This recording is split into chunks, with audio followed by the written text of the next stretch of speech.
Então, pessoal, bom dia a todos, né? Mais uma vez, e a quem acaba de chegar conosco, vamos dar início então a nosso segundo ciclo de palestras, né? Continuando hoje. Hoje nós temos a segunda palestra. Hoje, o tema de hoje nós vamos falar sobre cuidados de saúde, comorbidades, né? E a correlação aí com a questão da Covid, esse momento todo de pandemia que nós estamos vivendo. A nossa palestrante é a professora Elizabeth Barros, ela que é graduada em Medicina pela Faculdade de Medicina de Itajubá, Minas Gerais, tem mestrado, doutorado em endocrinologia, perdão, pela Unifesp, e professora aqui da UFOB. Então, desejando a todos mais uma vez um bom dia, né, e que aproveitem ao máximo, esse momento é dedicado para a gente poder estar orientando, tirando dúvidas, que cada um também se sinta à vontade para usar o microfone quando sentir vontade, assim for necessário. Façam perguntas, façam bastante perguntas. Vamos aproveitar esse momento para ser um momento de troca, realmente, de compartilhar informações, tá? Então, com essa breve apresentação, eu vou passar para a professora Elizabeth e antecipadamente já agradecendo a ela também por ter tirado um pouquinho do seu tempo e compartilhar aqui conosco. Então, obrigada, professora, e podemos dar início. Então, bom dia, sejam todos bem-vindos. Eu gostaria de agradecer ao FOB, ao projeto, pelo convite e a lembrança do meu nome. Agradecer também a vocês aí, os participantes, e me desculpar já de antemão, porque assim, quando a Georgia me falou, ela falou, para falar sobre Covid e comorbidade. Como eu não tinha a real noção de qual seria o público, né? Eu tentei não fazer uma aula muito superficial, nem também muito didática, muito acadêmica, para não ficar enjoativa. É como a Jorge falou, assim, eu quero que vocês interrompam a hora de sentir necessidade. Eu tentei fazer uma aula, assim, tem uma agenda, se alguém puder já passar o primeiro slide. Infelizmente, eu sou uma pessoa de uma geração anterior, não mexo muito bem com tecnologia. Então, Jorge, entra o primeiro slide, por favor. A Diana já vai colocar para a gente já, ela Então, tá eu fiz uma pequena acompanhando. agenda de fazer uma pequena introdução do Covid, depois a gente fala um pouquinho sobre as comorbidades. É lógico que vai ter coisas que vocês já estão cansados de ouvir, porque a mídia está falando disso todo dia, e a gente que está vinculado a uma instituição acadêmica, de um certo modo, a gente também acaba se interessando mais pelo que está acontecendo e ficando mais atento às informações científicas. O cenário em Barreiras, né, está assim complicado, porque Barreiras é referência, recebe gente de tudo quanto é lugar, e um dos fatores que facilita a propagação do Covid-19 é justamente a aglomeração, porque ainda o método de barreira, de isolamento, ainda é a maneira mais eficaz de você se precaver de não pegar o Covid. O próximo, por favor. Então, assim, essa é a nossa agenda de hoje, vocês podem ficar à vontade para interromper e perguntar. Como não tem como eu estar olhando o chat, então uma das meninas aí vão ver as perguntas e vão redirecionar. Também queria que vocês finalizassem se a aula estiver muito maçante, muito cansativa, se eu estiver falando muito rápido, coisas, aí dá um toque, eu quero saber sobre isso e eu vou tentar, dentro do possível, dentro dos meus conhecimentos sobre Covid, poder ajudá-los. O que me peca, assim, na minha atuação do Covid é que, pode ir para o próximo, infelizmente ou felizmente, eu não sei, eu não estou na linha de frente, né? Eu trabalhava no pronto-socorro lá em São Paulo, mas para assumir na UFOB, eu acabei vindo embora.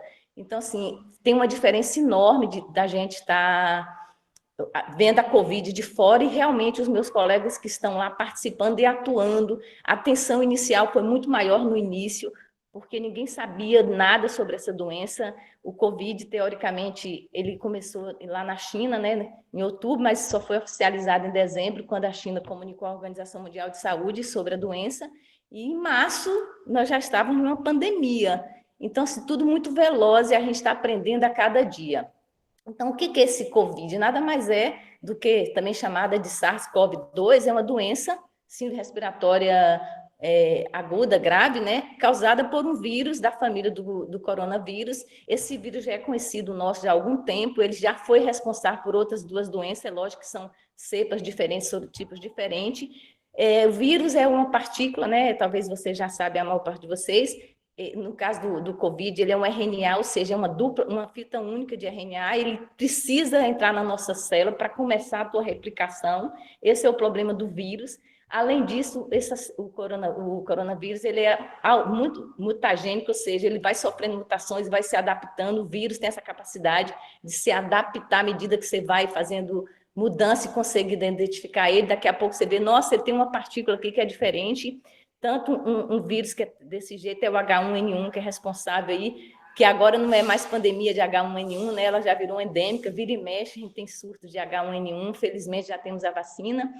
Então, esse vírus, ele teve o primeiro dele, foi em 2002, 2003, que é o SARS-CoV, que felizmente ele só atingiu 8 mil pessoas, mas ele tinha uma mortalidade muito alta, 10%, então a gente teve 700 e poucos óbitos. Depois teve, quase 10 anos depois, em 2002 para 2013, tivemos a segunda, felizmente localizada ali na região da Arábia Saudita, mas também teve uma mortalidade muito alta. Até hoje ainda tem casos.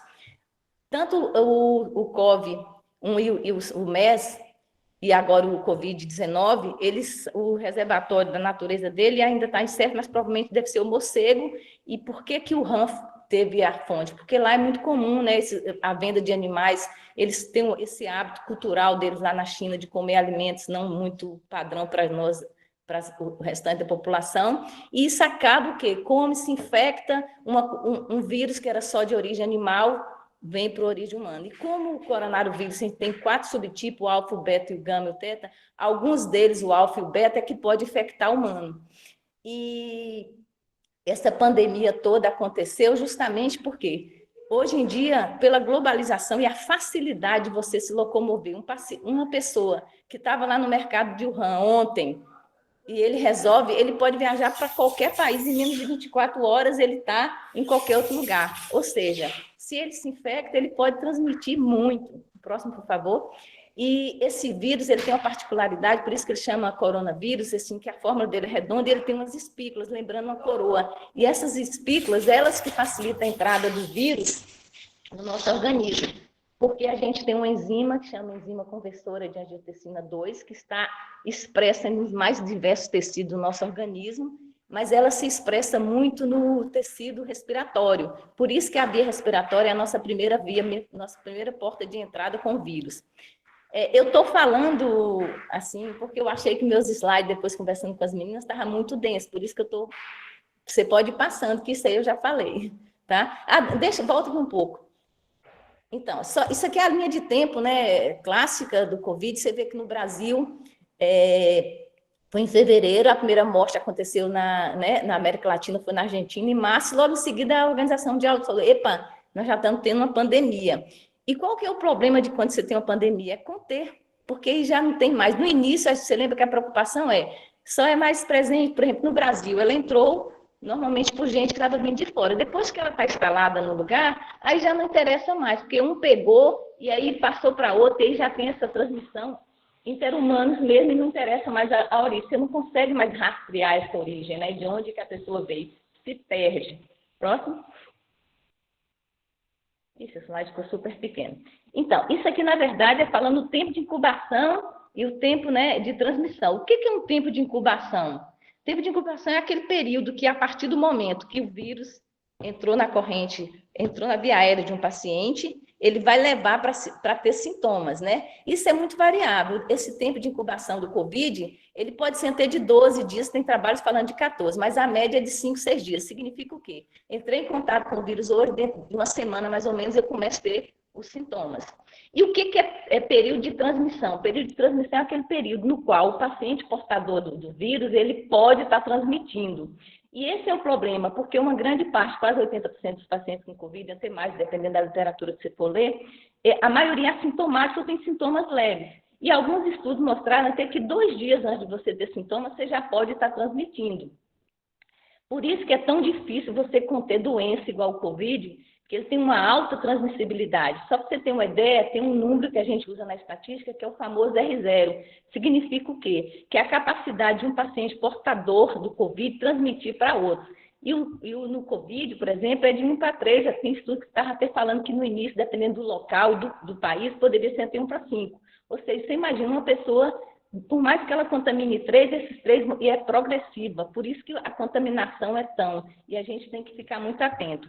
Com relação à taxa de mortalidade, O que é uma taxa de mortalidade? É quantas pessoas morrem em 100 pacientes, né? E a taxa de letalidade é no geral. E essa taxa de letalidade do Covid, ela é menor do que as duas pandemias que a gente teve pelo coronavírus em 2002 e 2013. Mas, como ela virou uma pandemia e pegou muito, acaba que muita gente, se você olhar os nossos casos de mortalidade, estão altos, né? No mundo é quase mais de 115 mil mortos. E por que isso? Porque essa taxa de mortalidade varia muito. Você fala, pô, mas na Itália morreu muito. Sim, a Itália foi um dos países que mais sofreram, porque saiu ali da China e já pegou logo a Itália. E pegou a Itália num período ruim. Ela estava em pleno inverno, ninguém sabia como é que era direito, se o isolamento ia funcionar ou não. Em alguns lugares, por exemplo, na região da Normandia, demoraram para fazer o isolamento. Tinha muito idoso, e a gente sabe que a idade por si só é um fator de risco para a gravidade de Covid e um desfecho desfavorável. E aqui vale a pena lembrar, assim, ficou na mídia, a vitamina D vai melhorar a imunidade, vai evitar que a gente se contamine com Covid. Até o momento não tem nenhum trabalho mostrando que você ter vitamina D baixa ou alta, isso te protege da Covid. O que ficou foi, por ser ela mais letal, mais grave no idoso, e o idoso por si só, independente de pandemia ou não, ele tem mais chance de ter uma deficiência de vitamina D do que o adulto jovem, porque a vitamina D é sintetizada na pele, porque para sintetizar a vitamina D você precisa de sol, e se você está no inverno, se você é idoso, é natural que sua vitamina D esteja mais baixa. Então, o que aconteceu? Viu? As pessoas que estavam morrendo, mas na Itália tinha deficiência de vitamina D.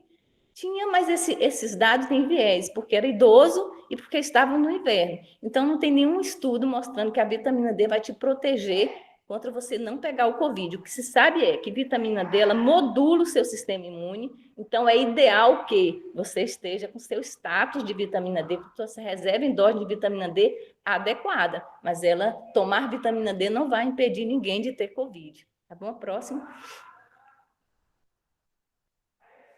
E por que que... Acho que você pulou o slide, então saiu fora de ordem.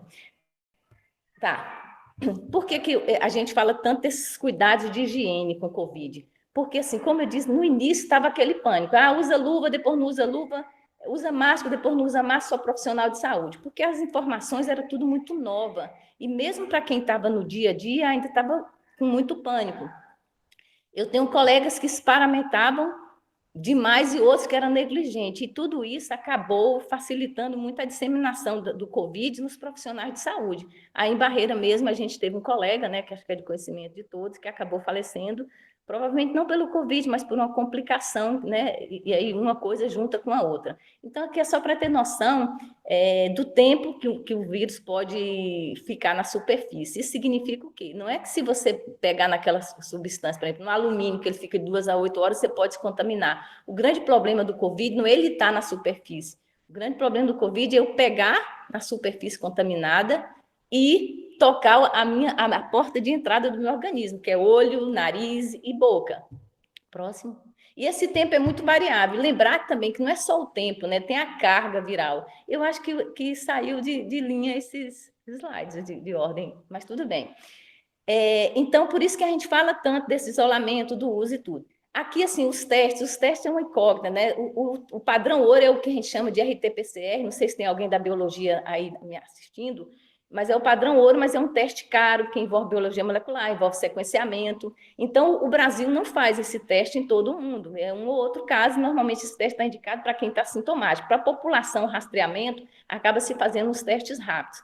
E aqui vale a pena, porque às vezes a pessoa fala, eu fiz um teste bem negativo. Por quê? Porque isso depende muito. Por exemplo, o RT-PCR, normalmente ele pega partícula viral, ele quer sequenciar o vírus. Então, você tem que estar na parte de viremia. Dependendo da fase que você está, você já não consegue. O organismo, nosso sistema imune, já fez anticorpo. Aí o ideal é você dosar anticorpos. E os testes rápidos, que são esses que são feitos na maioria, ele pode tanto detectar a partícula viral, que é o que a gente chama de antígeno, como eles podem detectar os anticorpos, que são nossas células de defesa, aquilo que o nosso sistema imune faz sempre que eu sou agredido, que é o IgM ou IgG. O sistema imune ele é muito interessante. A gente tem um sistema imune, a nossa resposta inata, que eu já nasço com ela, e uma resposta adquirida, né, o mais específica, que eu adquiro essa resposta imune a partir do momento que eu entro em contato com algum patógeno que quer me agredir. Então, a resposta inata é o seguinte: o vírus entrou no organismo lá, porque ele entrou na via aérea superior, encontrou a enzima IECA e adentrou no pulmão. e caiu na corrente sanguínea e vai passar para tudo. O que acontece? O nosso sistema imune inato, ele tem várias barreiras. A pele, por exemplo, é uma barreira, o cílio que eu tenho no meu nariz é uma barreira, o cílio que eu tenho na minha célula pulmonar é uma barreira, e ele tenta segurar esse vírus para deixar ele restrito a um local. O que acontece? Ao fazer isso, para se defender, ele produz um monte de citocina, que é a famosa tempestade de citocina, que todo mundo já deve ter ouvido falar. Por que tem paciente que está numa fase muito crítica? Por quê? Porque o organismo produz tantas citocinas, e essas citocinas, além de ser maléficas para patógeno, algumas delas são consideradas pró-inflamatórias. Isso agride o tecido nosso, agride o nosso organismo. Por isso que tem paciente que passa por essa fase de citocina mais grave e acaba tendo um desfecho ruim. Pode passar por último. O próximo, aqui era só, pode passar, é só uma diferença entre RPCR e teste rápido. Pode passar. Então, e a gente ficou muito que os sintomas é só respiratório. A gente tem os principais sintomas aqui, mas a gente tem sintomas que são atípicos.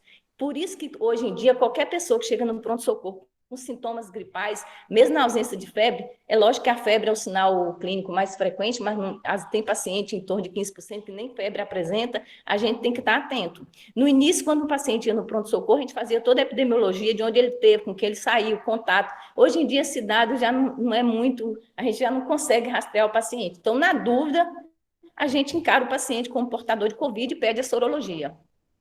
Próximo. E aqui a prevenção. Por que eu tenho que me prevenir? Porque a forma que eu tenho de me contaminar é através de espirro, forma direta de espirro, gotícula, tosse, se eu ficar próximo de um paciente. Por isso que a Organização Mundial de Saúde inicialmente falava 1 metro, depois 1,5 metro, idealmente são 2 metros entre você e uma paciente, mesmo usando luva, mesmo usando máscara, desculpa. E sempre o ideal é lavar a mão, nada substitui água e sabão, para você se descontaminar. Mas, na ausência disso, a gente recomenda o uso do álcool. Eu vou passar rápido, porque todo mundo já está cansado de ver isso, né? Próximo. E, assim, e por que o Covid ganhou tanta notoriedade? Assim, porque no início todo mundo, por exemplo, é uma gripezinha. Porque os sintomas iniciais é de gripe mesmo, como toda gripe, febre, dor no corpo, espirro, tosse, falta de ar, aí vem o problema, porque o Covid ele pode complicar com muitas coisas, ele pode atingir o pulmão, levar uma insuficiência respiratória aguda com necessidade de intubação, ele pode fazer uma cardiotoxicidade, levar choque cardíaco, pode predispor a arritmia, pode levar a insuficiência renal, leva a distúrbio de coagulação. Tudo isso a gente foi aprendendo à medida que foram aparecendo casos. Por exemplo, a coagulabilidade mesmo, viu-se que pacientes em autópsia de pulmão de pós-morte, viu que tinha presença de coágulo no pulmão. E falou, então essa doença não é só uma doença pulmonar, ela também está envolvida em distúrbio de coagulação.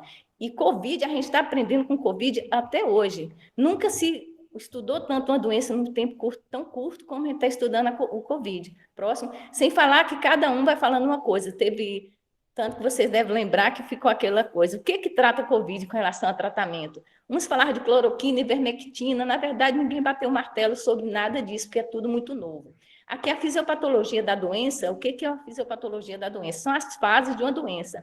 Dependendo de qual fase você está, você vai ter um sintoma mais ou menos. Tem gente que passa por uma fase, só a fase leve, o vírus entrou, o organismo se defendeu e acabou minimamente sintomático. Ele fica transmitido, mas minimamente sintomático. E tem uns que passam por essa tempestade de citocina, levando a uma destruição maciça, né, levando à produção de citocina, que elas podem ser tóxicas para o endotélio, para o coração e para o pulmão. Por isso que o quadro inicial é uma insuficiência respiratória, mas dependendo se o paciente, você imagina um paciente que tem DPOC, que é uma doença pulmonar obstrutiva crônica, é tabagista e pega Covid, ou seja, ele já tem um pulmão ruim, e frente a essa fase aguda, ele não vai resistir, então ele vai precisar, ele vai ter uma hipóxia, que é uma quantidade baixa de oxigênio.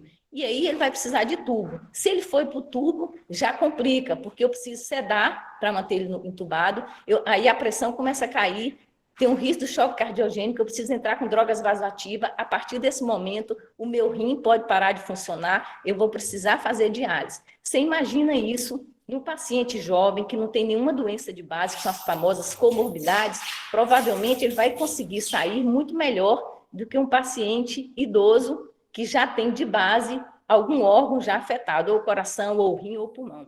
Por isso que as comorbidades são tão importantes. Pode falar, Jó. Professora, fazendo só, né, uma interrupçãozinha Pode breve, ir passando, se a que senhora já aproveitar. puder esclarecer, então, para a gente o que que são essas comorbidades, né, para ficar Pode um pular. pouco Então, mais pode claro. passar aí que eu já vou falar. Isso aqui, nesse slide é tudo que eu já falei, está resumido. Eu tenho essa péssima mania, eu falo sem ver, tá vendo os slides.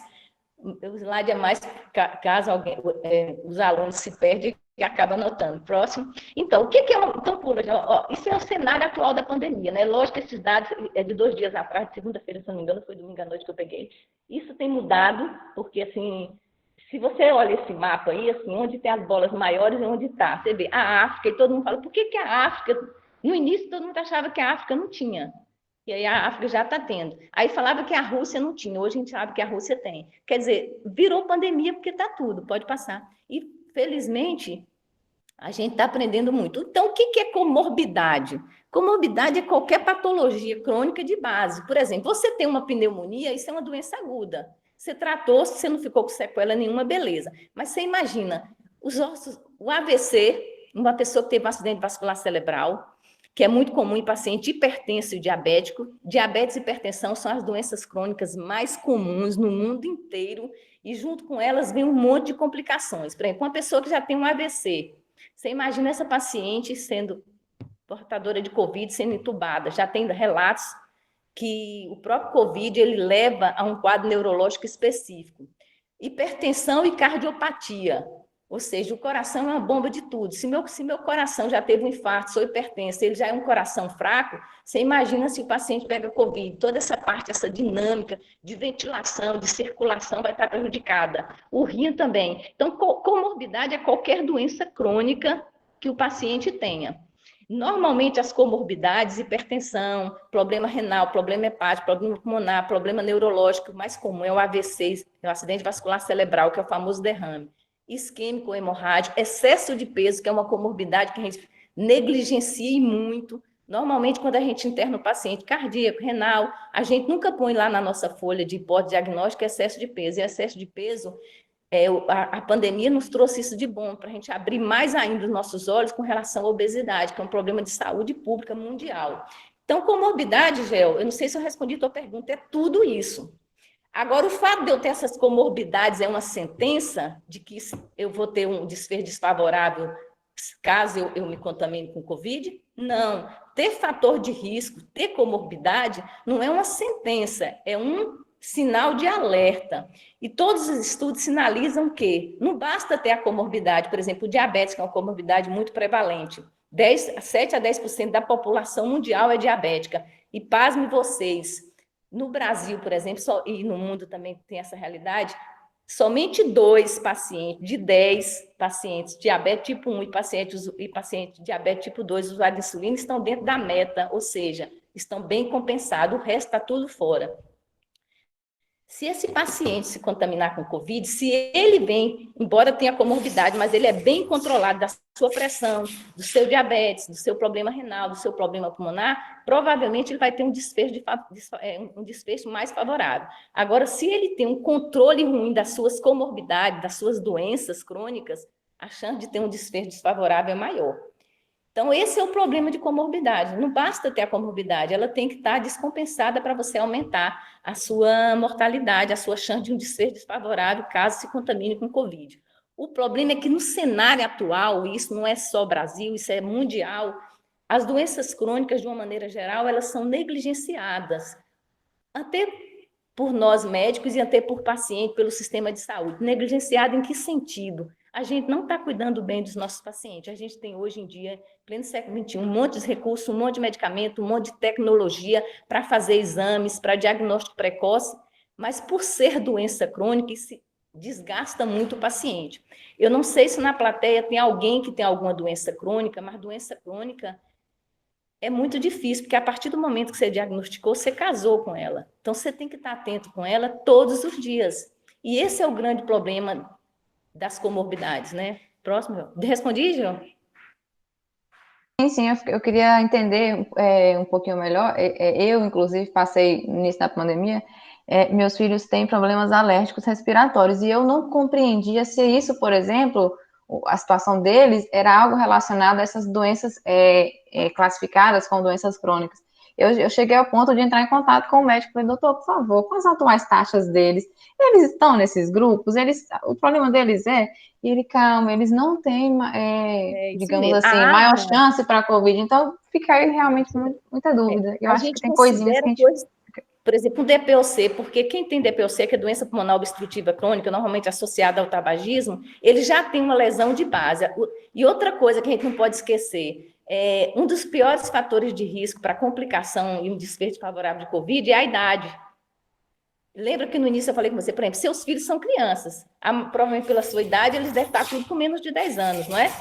Então, tanto que no início, você lembra que assim, o mundo inteiro falava, olha, cuidado só com os idosos, as crianças, a maioria são assintomáticas. Agora o Senado está invertendo um pouco, nos Estados Unidos está vendo que crianças estão se manifestando mais o Covid, embora o desfecho em criança, a taxa de letalidade, taxa de complicações, taxa de necessidade de internar em UTI, de suporte de ventilação mecânica é menor. Por quê? Porque de todos esses fatores de risco, todos os estudos sinalizaram que idade, ou seja, a mortalidade aumenta de acordo com a idade. Por exemplo, pessoas com acima de 80 anos, tem estudos que mostram a mortalidade até de 20%.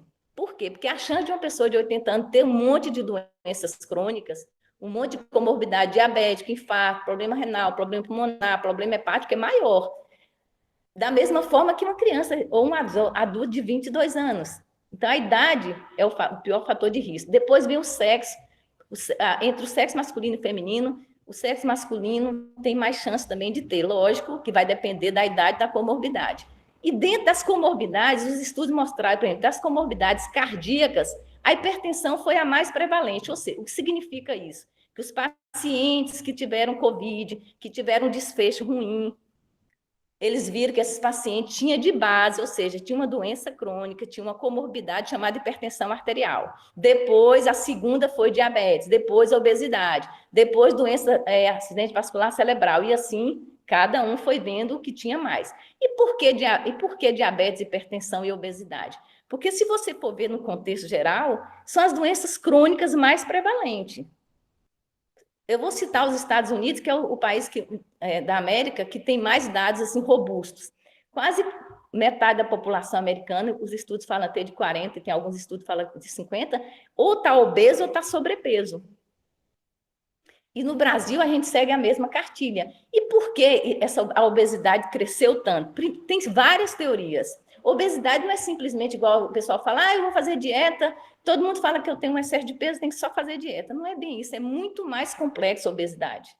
Porque além do vínculo afetivo que a gente tem com comida, a pessoa obesa, ela tem uma predisposição genética, que isso a gente, infelizmente, até o momento a gente não pode mudar, e tem todo um contexto envolvendo o seu estilo de vida, a sua relação com a comida, a sua predisposição, o seu hábito alimentar. Você imagina para uma pessoa que está com excesso de peso, manter o peso estável agora durante essa pandemia. Isolado, estressado, inativo, porque fala para a gente não sair, para não fazer atividade física. E comendo normalmente, a gente fica em casa, a gente come muito mais, e normalmente come coisas de uma maneira mais errada. Então, assim, a gente até brinca, se o paciente que tem sobrepeso, se durante essa pandemia, se ele conseguir manter o seu peso, ele já está fazendo algo benéfico para ele. Porque o grande desafio nosso nessa pandemia para os pacientes que têm excesso de peso é não deixar ele ganhar peso. Pode parar. Então, tudo aqui que eu coloquei são os fatores de risco. Os principais são esses: sexo masculino, idade e asma grave. Os seus meninos, eles têm ele tem essa rinite, essa asma alérgica, mas pelo tempo de doença ele ainda não desenvolveu. É lógico que eu conheço crianças que têm asma grave, que usa glicocorticoide, que já é uma medicação que é ruim, principalmente para o sistema imune. Mas as suas crianças, nesse cenário que você descreveu, provavelmente elas não estão no grupo de risco, tá bom? Próximo. Já fico bem mais tranquila. Não. Isso aqui, na verdade, eu já falei, né? Assim, a chance de uma paciente que tem... Quanto mais comorbidade, mais você soma. Por exemplo, quem tem diabetes e hipertensão, aumenta 2 vezes a chance de, se contaminado com Covid, ter um desfecho desfavorável, né, ir para a UTI. E quem tem doença, acidente vascular cerebral, esse risco aumenta até mais. Mas é lógico, gente, ninguém analisa um risco individual. A gente sempre analisa o risco junto com a idade. Por isso que a idade a gente leva muito em consideração. No Brasil, eu me lembro que no início, acho que foi no final de fevereiro mais ou menos, ou foi logo depois, que acho que foi em março, um jovem morreu. Aí falava assim, mas eu não tenho comorbidade nenhuma, como é que um jovem morreu? Não falou que era doença de idoso? Olhando o prontuário desse paciente, qual era o fator de risco desse paciente que ele tinha e que foi negligenciado? Ele tinha excesso de peso. Qual é a mensagem dessa nossa conversa de hoje? Que tem que estar atento aos fatores de risco, mas ter o fator de risco não é uma sentença de que eu vou ter um desfecho favorável. Mas eu tenho que ter conhecimento de se tem um familiar ou se eu mesmo tenho diabetes, hipertenso, se eu sou obeso, se eu tenho uma doença já de base pulmonar, se eu tenho uma doença imunodeprimida, se eu uso medicação que mexe com a minha imunidade, se eu sou hepatopata, se eu sou um alcoólico, se já sou desnutrido. Porque caso eu tenha Covid, eu tenho que estar muito atenta a esse paciente, porque ele já tem uma maior predisposição. E se ele tiver acima de 65 anos e for homem, eu tenho que ficar mais atenta ainda. Isso significa o quê? Que a gente que faz a vigilância, ou nos postos de saúde, ou via telefone, ou atendimento por telemedicina, tem que estar muito atenta nesses pacientes. Porque a insuficiência respiratória, quando ela começa, ela é muito rápida. Então, o paciente, às vezes, está bem, daqui a pouco tem cansaço, fica esperando em casa. Se ele tem essas comorbidades, ele tem ou entrar em contato com algum médico que esteja fazendo telemedicina para orientá-lo, ou ele tem que ir na sua unidade básica de saúde, ou ele tem que discar para algum desses DISC que o Ministério da Saúde colocou. E se, na dúvida, não tem uma pessoa que não sabe mexer com tecnologia nenhuma, não mexe com telemedicina igual a mim, não faz nada disso, vá no posto de saúde para se informar. E aí é que vale a deixa, que é a pena. Vá, mas vá protegido, porque não adianta nada, porque às vezes ele pode ter só uma gripe, porque os sintomas são muito parecidos, e ele não tomou o cuidado, ele foi lá para ver e acaba voltando contaminado. Porque nesse momento, os lugares que a gente mais se expõe para se contaminar é onde? É onde as pessoas doentes estão. E onde tem mais doente? Nos hospitais ou em laboratórios. Então, quando a gente fala em isolamento, não significa que eu vou ficar passando mal dentro de casa. Tanto que dados da Sociedade Brasileira de Cardiologia, isso também não é só no Brasil, estão sinalizando o quê? Que as outras doenças, como infarto, derrame, dor torácica, a gente parou de ir muito no pronto-socorro, parou porque está com medo. E o que acontece? Não vai e acaba infartando em casa. Tanto que todo mundo falava assim, agora só se morre de Covid? Não. As outras doenças estão aí da mesma forma. A gente está olhando com mais atenção para o Covid, porque é a pandemia do momento. Mas em nenhum momento as outras doenças deixaram de existir. Por isso que a gente não pode ser negligente com isso. E você no início me perguntou, tem alguma novidade com relação a essas comorbidades? O que eu faço com minhas comorbidades? Eu tenho aqui, eu sou mulher ou homem, eu tenho 65 anos, sou diabética, hipertenso, já infartei. O que eu faço para eu não pegar Covid? Você vai fazer a mesma coisa que todo mundo que não tem nada disso, que é o isolamento, uso de máscara, cuidados, lavar a mão sempre que possível, evitar aglomerações, só sair de casa se necessário. Mas uma coisa que é fundamental, não parar seu tratamento. Se você é hipertenso diabético, você já tem um médico que provavelmente já está te tratando. Fundamental, não parar o tratamento. Porque se você para o seu tratamento para pressão, sua pressão vai descompensar. Se você se contaminar, você já tem um fator de risco, que é a hipertensão descompensada. Isso aumenta a sua chance de desfecho desfavorável. Se você é diabetes, você fala, então agora eu estou com medo, não estou conseguindo falar com o médico, vou parar todos os remédios. Seu diabetes vai subir e a hiperglicemia, que é a descompensação do diabetes, vai piorar caso você tenha Covid, a chance de um desfecho favorável vai ser maior. Tá certo? Próximo. Isso aí já falei. Então, e idealmente, por ser comorbidade, ser doença crônica, dificilmente um paciente só tem um problema. Por exemplo, aí eu vou falar da hipertensão, que é a doença cardiovascular mais comum. A hipertensão, normalmente, assim, depois de muito tempo de hipertensão, o seu coração começa a sofrer. Aí você vai ter uma complicação da hipertensão, que é a insuficiência cardíaca. Você é diabético, O diabetes é uma doença crônica. Você vai morrer com diabetes, porque até o momento a gente não tem cura para diabetes. Tem até transplante de ilhota para diabetes tipo 1, tem até as cirurgias bariátricas, quando o diabetes está associado basicamente com excesso de peso, mas depois ele volta, porque diabetes é uma doença genética, multifatorial, múltiplos genes envolvidos. Então, teoricamente, você tem que ter uma equipe multidisciplinar.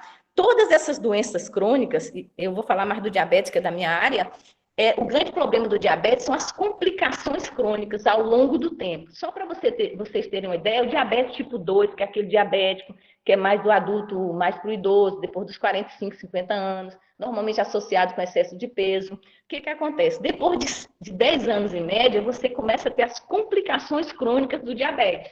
E quais são essas complicações crônicas? O diabetes ele acaba destruindo os vasos, né? Que a gente chama macro e microvascular. Então, o diabetes tem muita chance de... Ô, professora, só uma interrupção, é só que seu áudio às vezes ele chia um pouquinho, só para aproximar um pouquinho mais Tá do bom. celular. Isso, melhorou. E, às vezes, o diabético, depois de 10 anos, eles começam a ter as complicações crônicas, que é o que a gente tenta evitar, ou pelo menos retardar o aparecimento, que é cegueira. Diabetes é uma principal causa de cegueira no país e no mundo. Diabetes é uma das principais causas de insuficiência renal com necessidade de diálise do país e do mundo. Diabetes leva muito à amputação de membros inferiores em decorrência de uma doença que afeta 50% dos pacientes diabéticos tipo 2, que é a neuropatia diabética, que é aquela famosa formigamento nos pés, que não sente os pés, e aí faz uma úlcera, essa úlcera não cicatriza, porque além da neuropatia tem a vasculopatia, e aí o paciente acaba indo amputar. Então, você imagina um paciente que tem diabetes há 20 anos, sempre foi descompensado e já tem de base, além do diabetes, tem uma complicação secundária ao diabetes. Além disso, ele está sobrepeso. Além disso, ele é hipertenso. Ou seja, esse paciente, ele tem que ter extremo cuidado com ele. É lógico que eu não quero criar pânico, porque o paciente que tem tudo isso, esse paciente que eu acabei de descrever, o que ele tem que fazer, então? Já que ele fala, mas eu tenho tudo isso, não tenho escapatória. Eu tenho que tomar meus remédios, eu tenho que tentar manter minha alimentação certinha para não descompensar meu diabetes, para não descompensar minha pressão. E, infelizmente, o nível de estresse ele é muito individual. Aí não tem como a gente reduzir. O que a gente pode dar é dicas de como evitar, que provavelmente você falou que acho que vai ter uma aula, teve uma aula sobre isso, né? Como minimizar esses fatores estressantes externos durante esse isolamento. Nós falamos sobre ansiedade, né, e algumas orientações para o manejo da ansiedade, assim, para auxiliar nesse momento também. Então, por quê? Você imagina, todo mundo está ansioso, todo mundo está estressado. Essa pandemia, ela já tem o quê? Nós estamos em agosto, então já tem 8 meses. A gente começou aqui no Brasil em março, teve lugares que teve um isolamento muito rigoroso. Aí me proíbe de fazer tudo, eu fico dentro de casa, doente, sem poder fazer atividade física, sem poder ir direito ao médico, gera muita ansiedade. Então é por isso que temos esses canais, e foi por isso que o Conselho Federal de Medicina ele autorizou, e hoje é uma prática, uma realidade nossa, lamentavelmente no interior não é muito praticada, isso é a telemedicina, justamente para a gente dar um apoio para esses nossos pacientes. Então, assim, na dúvida, você que tem tudo isso, mas meu médico não faz telemedicina, ligue para qualquer centro de apoio, que a gente, de uma certa maneira, vai poder ajudar para tentar minimizar essa tua angústia, tá bom? Próximo. Ó, professora, é interessante que o professor Leandro Brito, que também está aqui assistindo a palestra, ele está compartilhando dados de 2019, um ranking sobre número de diabetes, né? Casos de diabetes. Aí ele citou aqui que os países com maior incidência eram China, Índia, Estados Unidos, Paquistão e Brasil. O Brasil é o terceiro lugar. Tem um gráfico desse aqui na frente. E hoje, no ranking da Covid, alguns dos países que também são de maior incidência de diabetes, né, também são os maiores no ranking da Covid, que entra Estados Unidos, Brasil e Índia. Interessante. Isso. Na verdade, assim, é porque nós somos também os países mais populosos, né? Brasil, Estados Unidos, China, Índia. O Brasil está em terceira posição. E os Estados Unidos é o país que mais investe em saúde pública voltada para o diabetes. A gente investe, não é tanto, mas a gente investe em relação aos outros até que um pouco. O problema é que eu acho assim, que por mais que a gente tenha todos esses recursos, a gente tem que ver onde nós estamos falhando. Se você ir adiante, é porque, pode ir passando, eu acabei me adiantando. Isso aqui é tudo que eu já falei, o que facilita, pode ir falando, pode ir passando. Mas acho que eu já falei tudo isso. Aí os comentários. Pode ir, eu vou falar das comorbidades em si. Aí eu vou falar da obesidade. Como é o nome do colega? Você falou que está aí na plateia? É professor Leandro Brito.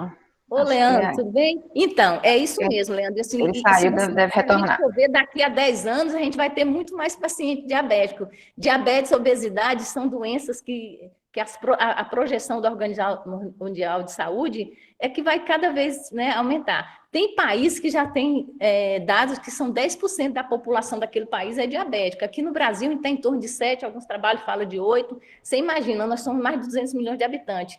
8% disso diabético é muita gente. E a gente não tem nem tantos endócrinos para estar cuidando disso. Por isso que a gente tem uma necessidade de estabelecer programas de orientação, de treinamento, porque o clínico vai ter que entrar nisso. Porque se a gente for ver, principalmente no interior, quem cuida do diabetes, quem cuida do cardíaco, quem cuida do hipertenso, são os clínicos, são os médicos que estão no PSF. E eu acho que uma das nossas falhas é justamente isso. A gente tem muito especialista, mas na cidade grande, no interior não tem. A gente tem que ter um jeito que esse médico que está lá na ponta, que está lá no interior, dele conectar direto com alguém que possa estar orientando. Só assim a gente vai conseguir reduzir, talvez não reduza a doença, mas reduz as complicações, porque as complicações tanto de obesidade, diabetes e hipertensão é pelo mau controle. Você imagina um paciente diabético hipertenso descompensado por muito tempo, ele vai ter as complicações. Próximo. Por exemplo, obesidade é uma pandemia, porque assim, se você for olhar o mapa de distribuição de obesidade, é muito parecido com diabetes. A população mundial toda ela está ficando obesa. E tem vários mecanismos sobre isso, né? Como eu já tinha falado, a obesidade também não é uma doença tão simples. Quando o paciente vem no meu consultório e a queixa dele é obesidade, a gente acha assim, então vou fazer só educação alimentar, atividade física e pronto, e vou mudar. E vou perder peso. Sim, esse a gente fala que é o passo inicial, mas perder peso é muito difícil. E a gente é muito simplista quando classifica obesidade. A gente pega o peso, divide pela altura ao quadrado, acha o MC, que é o índice de massa corpórea, e distribui esse paciente em faixa de normalidade, sobrepeso, obesidade grau 1, 2 e 3, que é a famosa obesidade mórbida, quando o MC está acima de 40. Nos Estados Unidos, a maioria dos pacientes estão obesidade. Aqui no Brasil, a gente tem sobrepeso e obesidade. Mas não é tão simples assim. Por quê? Porque eu preciso, primeiro, ter consciência disso. Eu preciso ter em média que eu preciso mudar meu estilo de vida. E mudar meu estilo de vida não é simplesmente reduzir as calorias, fazer umas dietas malucas que estão sempre em moda. E não mudar. Eu tenho que ter uma mudança, incorporar novos hábitos, novos alimentos e levar isso para o resto da vida, porque a partir do momento que eu perco peso, ali fiz uma dieta, uma reeducação alimentar, 1 ano, 2 anos, perdi peso. Se eu voltar atrás, eu tenho a chance de ganhar peso novamente. Prova disso são os pacientes que, um dos tratamentos hoje em dia para obesidade, a gente tem poucos tratamentos medicamentosos, é a cirurgia bariátrica. Infelizmente, isso é mundial, tá, gente? Não é só problema do Brasil.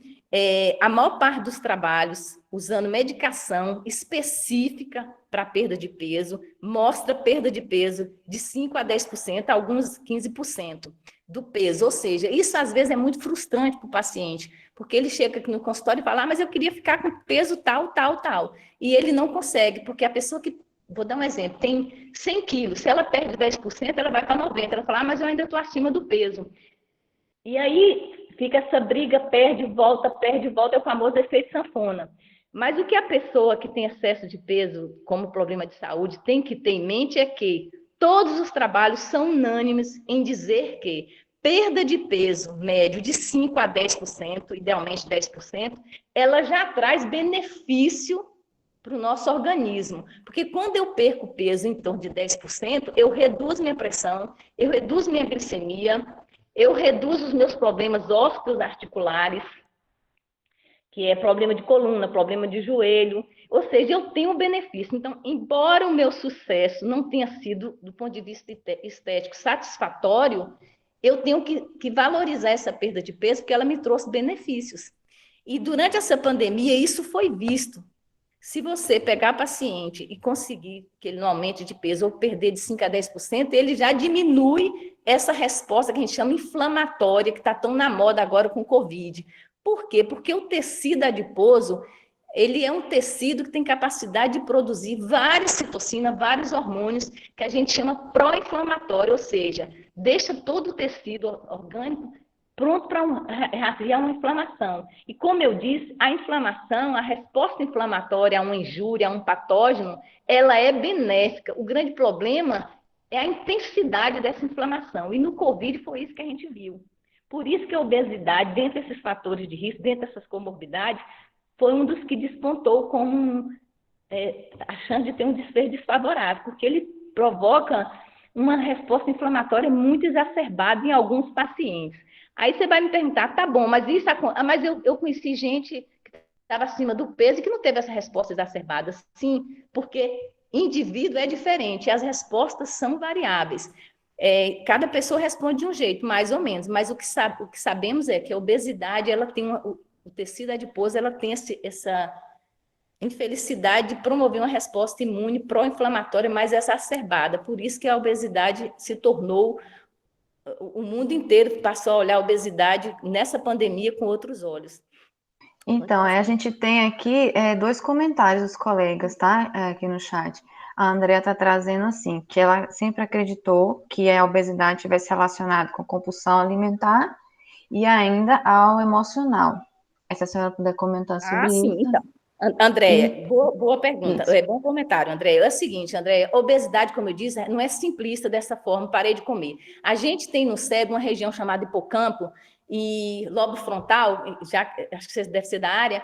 O que acontece com isso? A gente tem os neurotransmissores, tanto tem várias teorias, que é o sistema cerebral intestinal, que tem uma comunicação direta. O estômago, por exemplo, tem um hormônio que ele fala que é o GH-grelina, que está envolvido diretamente com o nosso sistema de saciedade. E realmente o emocional, compulsão alimentar, está envolvido. É aquilo que eu falei, é que a gente acaba simplificando a obesidade, mas tem vários tipos. Por exemplo, tem gente que tem um perfil mais compulsivo, tem gente que é aquela famosa de comer para se compensar, ou porque está triste ou porque está feliz. Se você vê, tem gente que fala, quando eu estou muito animada, é aí que eu quero comer. Tem gente que está em plena depressão e está magro, e tem gente que é o oposto. Porque, sim, existem neurotransmissores cerebrais envolvidos diretamente no centro da saciedade e no centro da fome. Na verdade, isso é um equilíbrio. Por isso que a obesidade é uma doença que a gente chama multifatorial. Ela tem, sim, a carga genética, mas ela tem todo o sistema ambiental envolvido e ela tem todo esse sistema límbido, que é o sistema da compulsão, tudo isso. E é por isso que a obesidade teria que ser tratada multifatorialmente. Além do apoio psicológico e emocional para tratar o paciente, precisaria de uma boa nutrição de um nutrólogo para orientar e ensinar o paciente a comer e o uso da medicação, porque ela é multifatorial, sim. E tem vários estudos falando até da microbiota, né? Assim, o que é uma microbiota? O que é microflora? A gente tem bactérias dentro do nosso organismo que elas são benéficas para a gente. E por isso que tem pessoas que falam, eu como tão pouco, não consigo perder peso. Porque ele tem, aí tem lactobacilos, tem os probióticos, tem a microflora, que é diferente de um indivíduo para outro. Tem bactérias ali que elas conseguem transformar e aproveitar aquele alimento, a caloria em uma determinada pessoa, muito mais do que em outra. E essa microflora intestinal que está envolvido do estômago, do intestino, essa conexão com neuropeptídeos cerebrais lá no cérebro, barreira hematocefálica que consegue passar ou não, ela varia de indivíduo para indivíduo. Pra você ter uma ideia até como foi tua alimentação na primeira infância, isso predispõe a mudar ou não a sua microflora intestinal. Se você teve alguma doença intestinal, se você usou antibiótico numa fase muito precoce de sua vida, introdução de determinados alimentos, tudo isso muda. Por isso que é tão difícil abordar a obesidade. E essa pandemia nos mostrou isso. A gente era muito simplista. Já faz um tempo que a gente tem olhado a obesidade com outros olhos, não essa maneira simplista. Lamentavelmente, a gente não conseguiu frear esse crescimento. Por isso que eu falei, a gente tem tanto conhecimento, mas a gente ainda não conseguiu ter um tratamento eficaz, justamente por elas ter todo esse comprometimento e esse envolvimento emocional. É muito difícil você lidar com emoção, né, Andréia? Ainda mais num consultório onde só está você e o paciente. Por isso que toda doença crônica ela precisa de um apoio multidisciplinar. Não sei se respondi a tua pergunta, seu comentário. Deixa eu ver se ela se manifesta. Mas tem a manifestação de um outro colega, que é o professor Leandro, pedindo para a senhora comentar sobre a relação de ansiedade e a infopandemia. Aí ele colocou entre parênteses assim, fake news. São muitas notícias sobre o Covid e também muitas receitas milagrosas nas redes sociais, que eu acho que é algo que afeta todos mesmo. E a Andrea está dizendo que sim, excelente explicação. É o seguinte, fake news sempre vai existir. Essa foi uma desvantagem dessa facilidade que a multimídia nos trouxe. O segredo é você sempre procurar fontes confiáveis. O que eu posso te dizer, e eu falo isso assim, não existe nenhum remédio mágico. Então, não tem receita milagrosa nenhuma. Tem um colega médico, neurologista, renomado, de uma instituição de nome lá em São Paulo, que ele advoga o uso da vitamina D em altas doses.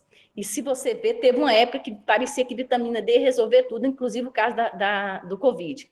Da ivermectina, da cloroquina. Então, fake news vai ser. O que você tem que se fazer é o seguinte: pegue uma pessoa da sua confiança e vá. E é nela que você tem que confiar. Como eu disse no início, a gente está aprendendo com essa doença. Hoje, o que eu estou falando aqui, principalmente em relação a tratamento, pode estar errado e amanhã vir um trabalho e fala não. Uma coisa que aconteceu é como o vírus, para entrar no nosso organismo, ele se liga à enzima conversora de angiotensina 2, tem um remédio, 2 remédios, na verdade, que a gente usa para hipertensão arterial, que são os inibidores da enzima conversora de angiotensina, que é vasopril, lisinopril, captopril, e tem os BRCA, que é bloqueador do receptor, bloqueador do angiotensina direto, que é o carvedilol, que é a losartana, Diovan. A losartana, por exemplo, é um remédio que o SUS dá, que é o carro-chefe no tratamento de hipertensão. No início, achava-se que quem estava usando esses 2 remédios, inibidores de ECA, inibidores e os BRAS, teria que parar, porque ia aumentar a chance da pessoa se contaminar com Covid, porque o Covid usava esse receptor para disseminar pelo corpo. Depois viu-se o quê? Não, gente, pelo amor de Deus, não é para parar, não. Esses remédios não piora, não aumenta a tua chance de ter um desfecho favorável. O que vai aumentar a sua chance é você ficar com a pressão descompensada. E a Sociedade Brasileira de Cardiologia foi taxativa e soltou documentos, soltou memorandos dizendo não, fica tomando, não tem nada, nenhum trabalho mostrou. Depois a gente viu que realmente não tem nada a ver. Então, isso foi uma fake news. Mas, na verdade, o que eu falo vá procurar em sites confiáveis. Tem muito leigo falando, tem muita opinião individual, tem gente boa falando coisas, que foi o caso da ivermectina, que foi o caso da hidroxicloroquina. Por isso que, assim, não entre em pânico, é muita informação. No início, eu estava vendo muito noticiário, eu estava todo dia entrando para ver os casos de barreiras. Eu confesso para vocês que deve ter uns 2 meses, senão eu ligo no jornal e não quero. Eu vou aqui no site do PubMed, vejo, tem um site que atualiza os casos, é lá que eu estou indo. É lógico que você fala, mas é você porque é da área de saúde, você tem essa visão. De uma maneira, o que eu aconselho o meu paciente? Não tem nenhuma receita mágica, assim como não tem receita mágica para tratar a hipertensão, para melhorar a obesidade. Toma essa dieta que você vai melhorar, toma suco de limão, faça a dieta da lua, faça a dieta do grupo sanguíneo. Não existe nada milagroso. Toda doença crônica, ela exige do portador disciplina, rigor, mudança do estilo de vida, quem chama de adesão ao tratamento, porque sem adesão ao tratamento, nenhuma doença vai melhorar ou vai ficar controlada, e visitas médicas periódicas. E atividade física, sempre, porque a atividade física ela é independente de você é saudável ou você tem patologia, ela vai te trazer efeito benéfico. Fora isso, não acredito em nenhum remédio milagroso. Não sei se respondi. E fake news, que assim, o Brasil não é só o Brasil, né? Mas a gente tem muita fonte. E aí, para você saber, você por exemplo, sai uma notícia, sei lá, bombástica. Tomar sol todos os dias vai melhorar seu Covid. Vai em outra fonte, vê se essa informação ela procede, tira dúvida. E se você sentir que é fake, não transmita ela para outra pessoa, porque o grande problema é isso. A gente mal vê uma coisinha, a gente já quer ser o primeiro. Vi isso aqui, achei interessante, deixa eu bombar para meus colegas, para meus amigos. E isso perpetua a fake. Acho que foi? Não sei. Eu acho que, professor, se quiser complementar a sua fala. Tem um colega pedindo aqui para a senhora esclarecer uma dúvida. Isso, a nomenclatura da A doença. nomenclatura é o seguinte, ó, o COVID, na verdade, o COVID-19, ele é, na verdade, a doença viral causada pela família do coronavírus, que, na verdade, o coronavírus, você não entrou, é um vírus, ele tem esse aspecto de corona, de uma coroa, tem umas espículas, que é por onde ele gruda nessa enzima conversora e acaba entrando no nosso organismo, disseminando no nosso organismo. E é COVID porque foi... É uma doença viral causada pelo grupo do Covid, né, do coronavírus, desculpa, e foi em 2019, porque antes, em 2002, a gente teve uma doença, que é o SARS, síndrome respiratória, angústia grave, foi uma das primeiras que a gente teve notícia, causada por um vírus, coronavírus. Isso foi em 2002, 2003.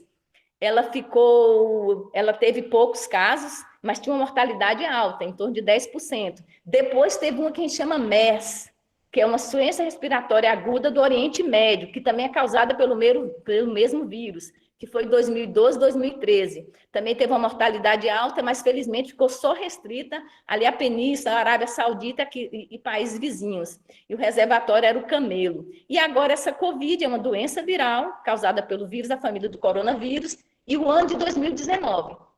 Se fosse no final desse ano, seria, não 19, seria 20. Só foi nomenclatura. O nome acadêmico mesmo seria SARS, né? SARS-CoV-2. Síndrome da respiração angústia causada pelo vírus da COVID, né? Coronário vírus 2. Foi só por isso. É só nomenclatura mesmo, que a gente precisa dar um nome ao vírus que é descoberto. Tá certo? Essa família é uma família, ela tem 4 subtipos, só a alfa e a beta que infectam humanos. O reservatório inicial, teoricamente, é do morcego, e ele vai para o camelo, foi para aquele bichinho lá típico que parece uma lontra nossa. E aí, o que aconteceu? Um humano comeu, se contaminou, o vírus ficou viável no humano, aí o humano passou para outro, e aí foi. E agora é o que a gente perde o controle, porque aí agora o humano está transmitindo para o humano, ou seja, o humano virou, entre aspas, um reservatório da doença. Há indícios de que o Covid-19, a gente não vai se livrar dele, né? Ele vai ficar aí, vira e mexe, ele vai aparecer, igual o vírus do H1N1, que é o vírus da influenza. Só que o vírus da H1N1, a mortalidade é mais baixa, em torno de 0,1, e a nossa, essa mortalidade, ela está oscilando, né? Tem relatos que vai até mais, assim, de 3% de letalidade, e essa oscilação, essa letalidade, ela é variável justamente por tudo isso que eu falei até agora. Além da idade, que é um fator de risco para desfecho desfavorável, que no nosso caso, quando eu falo desfecho desfavorável de uma infecção por Covid, é internação e UTI, necessidade de ventilação mecânica e óbito. Porque os outros, felizmente, a maioria são sintomas leves ou são assintomáticos, né? E quando a gente fala sintomas leves, são tosse, febre, falta de ar leve, que não precisa de suporte ventilatório. Os casos graves são aqueles casos que evoluem com insuficiência respiratória aguda, precisa de intubação, o próprio vírus causa dano, levando à endocardite. A fisiopatologia ainda não está totalmente clara. Se eu tenho endocardite, ou seja, o meu coração está inflamado, eu posso ter insuficiência cardíaca. Se eu tenho insuficiência cardíaca, o meu coração, que é uma bomba, ele não consegue ventilar nem circular o sangue, isso acaba comprometendo. Eu vou ter hipotensão, eu tenho que evoluir para choque cardiogênico. Ou seja, choque cardiogênico, a pressão está tão baixa, não tem força para mandar o sangue até os rins, eu começo a ter insuficiência renal, essa insuficiência renal eu vou para a diálise, aí vai complicando. O meu pulmão já está ruim, não está oxigenando, precisa de uma ventilação mecânica. Para manter o paciente numa ventilação mecânica, eu preciso sedar, eu preciso entrar com medicação que tira a consciência da paciente, induzir o que a gente chama de um coma para o paciente poder aceitar o respirador, fazer a parte de pulmão para eles. Com isso, eu facilito o paciente a ter complicações neurológicas, o paciente fica deitado. Ao ficar deitado, qualquer imobilidade, por exemplo, você quebra a perna, aquela perna ficou parada 30 dias, quando você tira o gesso, ela está mais fina do que outra, porque eu perdi massa muscular, eu perco tudo, então imagina o paciente deitado. E eu estava até falando com a Georgina no início, por que a obesidade tomou tanto, assim, Os trabalhos mostraram que para eu ventilar um paciente, normalmente na UTI, alguém que já foi na UTI, o paciente entubado, ele está lá deitado de barriga para cima com o respirador. Mas viu-se que a melhor posição para melhorar a oxigenação e melhorar a capacidade de troca de oxigênio do paciente portador de Covid, que tem ventilação mecânica, é deitar ele de bruço. Agora, vocês imaginam pegar um paciente entubado, com excesso de peso, e virar de bruço sem tirar o tubo.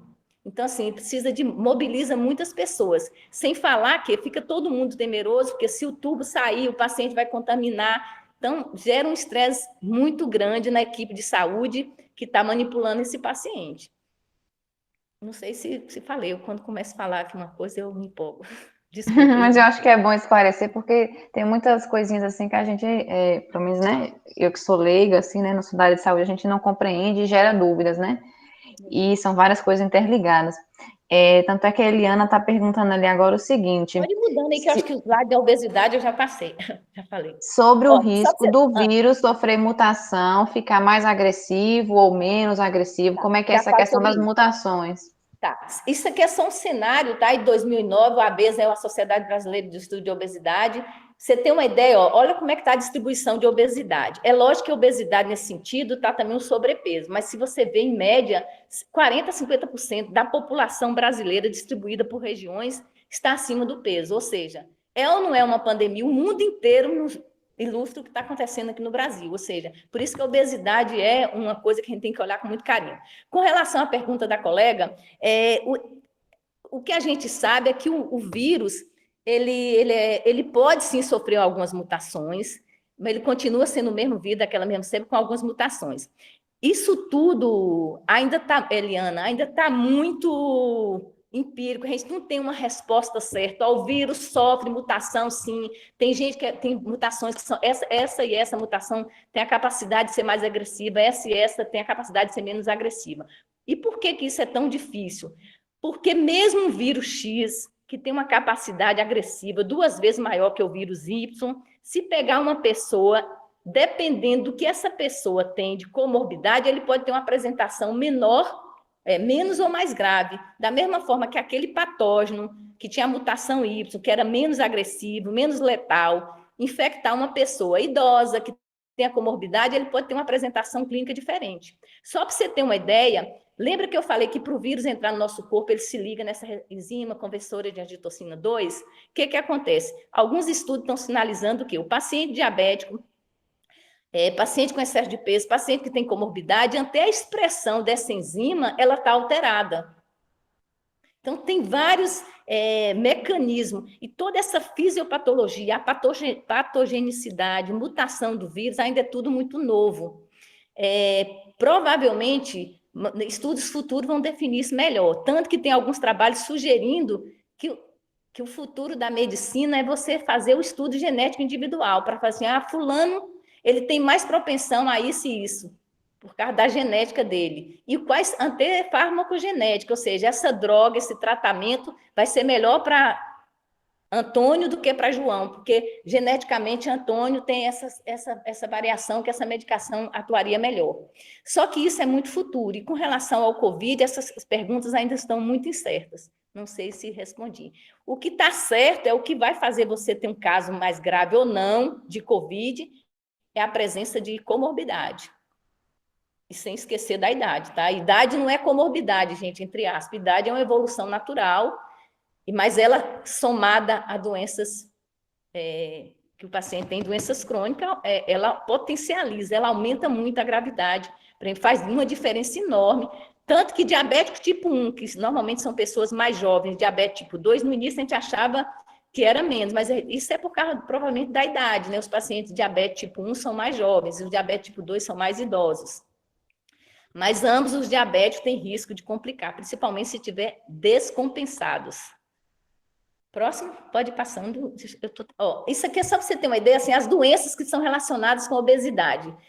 Só de doenças metabólicas, as pessoas com excesso de peso, elas têm mais chance de ser diabético ou pré-diabético, ter doença coronária, doença cardiovascular, que é o AVC, insuficiência cardíaca, hipertensão, dislipidemia, tromboembolismo, as doenças arterial coronária, que é o famoso infarto, angina, tem mais chance de ter gota, que é o aumento do ácido úrico, que deposita nas articulações, leva a um processo inflamatório, mais chance de ser trombose, justamente pela própria fisiopatologia de retorno venoso, mais chance de ter câncer, obesidade associada com maior chance de ter câncer, por aumento do trato intestinal, as causas mecânicas, doenças mecânicas associadas com a diabetes, doença do refluxo gastroesofágico, as pessoas têm mais sobrepeso, têm mais chance de, quando comer, ter mais refluxo, justamente até por a própria anatomia, a funcionalidade física, a flexibilidade, a agilidade é um pouco mais reduzida. Aí você fala, mas eu conheço gente magra, que é? E eu conheço obeso que pula, que salta, sim, porque tudo isso foi atividade física que tornou ele mais hábil. Doença osteoarticular, que sobrecarrega as articulações, principalmente de joelho, tornozelo, quadril, coluna, incontinência, principalmente as incontinências urinárias, principalmente em mulheres mais idosas, a asma pela própria complacência pulmonar, uma coisa que é muito comum, que passa batido, que é a famosa apneia do sono, que é aquele paciente roncador, aquele paciente que tem excesso de peso, que é cochilador diurno, está sempre cansado, então de noite ele não dorme, ele tem apneia. Se eu tenho apneia, o que é apneia? A parada de respirar, ou seja, minha taxa de oxigenação no cérebro cai, então isso é ruim a longo prazo. E sem falar no que é mais incomoda, uma queixa frequente, são as famosas dores crônicas lombares. E aqui eu vou parar um pouquinho, porque nessa pandemia, nesse isolamento, por exemplo, todos nós aqui já estamos há 1 hora. Provavelmente não vou falar ninguém, eu estava com as pernas cruzadas, eu não estiquei minhas pernas, eu não me alonguei. Então, isso são pequenas dicas que a gente pode fazer. A cada hora, procurar caminhar 5, 3 minutos, mesmo durante esse isolamento, mesmo nessa pandemia. Já era para todos nós aqui estarmos de pé e tentar alongar. Movimento simples de levantar com o pé, de alongar os braços, rotação de pescoço, principalmente em quem está fazendo um trabalho remoto. Então, habitue-se, é igual tomar água. Teoricamente, o líquido é bom, então eu teria que me hidratar. Então, eu tenho que estar tomando água constantemente, eu só tomo água se ela estiver à minha frente. Dificilmente eu vou sair da minha cadeira de trabalho para ir buscar água, então a garrafinha de água tem que estar na minha mesa. E alongar, gente, ergonomia pura. Por exemplo, o meu computador que não está numa posição adequada, então eu estou tendo que ficar assim com o pescoço saindo. Tudo isso faz parte, porque você imagina uma pessoa que já tem um excesso de peso, ficar numa cadeira que é pequena para ela, o braço está ruim, tudo isso piora esses problemas, tá? E nesse isolamento, talvez isso até piore muito. Sem falar que a colega que fez a pergunta anterior tem uma associação direta de excesso de peso com ansiedade e depressão. E aí é a mesma história do ovo da galinha. Quem está piorando o quê, né? Porque a pessoa às vezes não está satisfeita, já tem muitas doenças, está isolada, isso vai dando uma depressão, ela vai ficando mais ansiosa porque ela não está conseguindo falar com o médico, não está conseguindo controlar o peso e gera essa ansiedade, é um ciclo. Pois não você ia perguntar alguma coisa? O AVC tem relação com vírus? Não, o AVC não tem relação com vírus. O que sabe-se que a doença arterial, a hipertensão, ela é um dos primeiros fatores que predispõe você a ter acidente vascular cerebral. Os estudos envolvendo doenças neurológicas mostraram que o vírus ele pode sim provocar uma inflamação. Tem algumas imagens de tomografia, é a mesma injúria que ele provocaria no endocárdio. A gente não sabe exatamente, mas ele não facilita você ter acidente vascular cerebral. É que um paciente que tem acidente vascular cerebral, um AVC, se ele se contaminar com vírus, como ele já tem uma doença de base, e o AVC nunca vem sozinho, normalmente o paciente tem uma dislipidemia, que é a aterosclerose, tem uma hipertensão, e isso facilita, aumenta a chance dele ter um comprometimento desfavorável. Mas o fato de você ter COVID não significa que você vai ter AVC. Pelo menos até o momento, nenhum estudo mostrou essa associação. Pode ser que daqui um mês saia um artigo aí falando o vírus causa AVC direto. Não tem trabalhos ainda nessa linha, tá certo? Tem colegas perguntando, professora, que acho que a pergunta que todo mundo quer saber, né? A gente se faz muito hoje sobre a imunização. Sobre a imunização. Sobre as vacinas. Então, as vacinas, tem várias vacinas aí. A que eu tenho mais contato é o pessoal da Unifesp, que eu tenho colegas que são voluntárias lá. E o que acontece? As vacinas é o que realmente nos traz. Lembra quando eu falei no início, nativa, imunidade adquirida, a vacina é um tipo de imunidade adquirida. Eu posso fazer com vírus vivos, eu posso fazer com partícula de vírus. O que é isso? Mas, no momento, as vacinas que está mais adiantada aqui a da AstraZeneca e tem a da Oxford, tem nos Estados Unidos, e tem umas da China, e tem a Rússia, que falou que também está adiantada, mas não vai usar lá, vai comprar outras vacinas. Está tudo em fase experimental. A gente tem planos de que, se tudo der certo, no início do ano que vem, a gente começa a vacinar. Lembrando que nunca se desenvolveu uma vacina em tempo tão hábil como está acontecendo agora. Então, assim, tem as suas vantagens, porque a tecnologia está aí, mas, assim, tem essas ressalvas. A vacina, por enquanto, que está sendo testada, ela não tem grandes efeitos colaterais e parece que causa que você tem uma boa chance de se imunizar. A da Unifesp, ela é em 2 doses. Você toma uma e depois você tem que fazer uma dose de reforço, tá certo? Mas é a luz no túnel, são as vacinas, igual teve para H1N1. Agora, lembrar que, se a colega perguntou da mutagenicidade, né? Se o vírus, a gente faz uma vacina com o que a gente tem, com o protótipo de vírus que a gente tem, com as partículas antigênicas agora. Aí vacina todo mundo. Se depois tiver um vírus e mudou, provavelmente a gente tem que desenvolver outra vacina. Mas lembrar que, normalmente, tem resposta cruzada, né? Você toma a vacina, você entra... O que é a vacina? Vai induzir você a ter formação de anticorpos, você fica com formação de anticorpos lá no seu organismo. Quando o vírus entra em você, o seu organismo já reconhece aquele vírus e acaba deflagrando uma resposta para conter esse vírus. É a imunidade adquirida. Ô, professora, no início da sua fala, a senhora falou ali, explicando os exames, né, que tem para detecção, diagnóstico da Covid hoje. Aí a senhora falou um pouco da questão dos anticorpos, né, exames que detectam anticorpos, né, naquela pessoa infectada e tal. Então, e aí, essa parte, tem muita polêmica em torno disso, né, de anticorpos. Teria informações, assim, mais concisas para trazer para a gente sobre isso? Tem tanta polêmica, assim, os anticorpos são exames sorológicos. Quando eu falo anticorpo, teoricamente eu tenho 2 anticorpos, né? O IgM e o GG. O IgM é resposta aguda e o GG a gente fala de memória. Então, o que eu doso é isso. Por isso que depende muito. Por exemplo, você entra em contato com o antígeno. O seu organismo ele vai demorar um tempo para produzir os anticorpos. O primeiro anticorpo é o IgM. Depois, mais tardiamente, aparece o GG. E dependendo da fase que você faz o exame, por exemplo, você começou o sintoma hoje, gripou, tossiu, febre hoje, dia 1. Não adianta você fazer sorologia, vai vir negativo, porque sorologia eu estou dosando anticorpos. Anticorpos normalmente é a partir, dependendo do 5º, idealmente depois do 7º dia para você dosar. Nessa fase, o ideal é você procurar partícula viral, que é o RT-PCR, que é a replicação do vírus. O problema é que isso é um exame mais caro e acaba sendo inviável fazer aqui no Brasil como teste de screening para todo paciente que esteja com sintoma gripal. Então, normalmente, acho que em torno de 60% dos exames aqui no Brasil para sintomáticos foram de RT-PCR, o resto é sorologia. Né? Os pacientes internados graves, normalmente eles estão fazendo RT-PCR, que é aquele do suave, que colhe no nariz, que colhe na cavidade oral. Se o paciente estiver entubado, você colhe da secreção traqueal, que é mais fidedigno.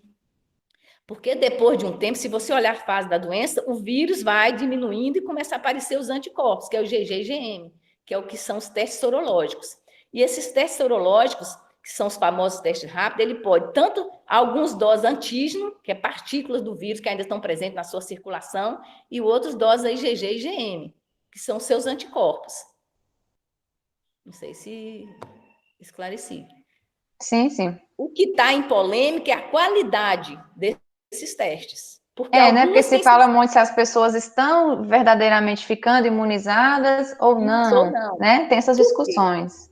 Então, porque todo teste, ele tem sensibilidade e especificidade. Teste de triagem, qual é o ideal? Ter uma sensibilidade alta e ter uma especificidade alta, mas nem sempre não existe esse teste. Esse que a gente está fazendo para a Covid, ele não preenche, ele preenche os requisitos mínimos. O que é especificidade de um teste? É ele ser específico para aquilo, ou seja, quando ele falar que é positivo, é positivo. Quando ele falar que é negativo, é negativo. E o que é sensibilidade? O teste de triagem ele tem que ser muito sensível, porque ele não pode perder ninguém positivo. nem que passe alguns falso positivo. E esse é o problema, essa é a polêmica.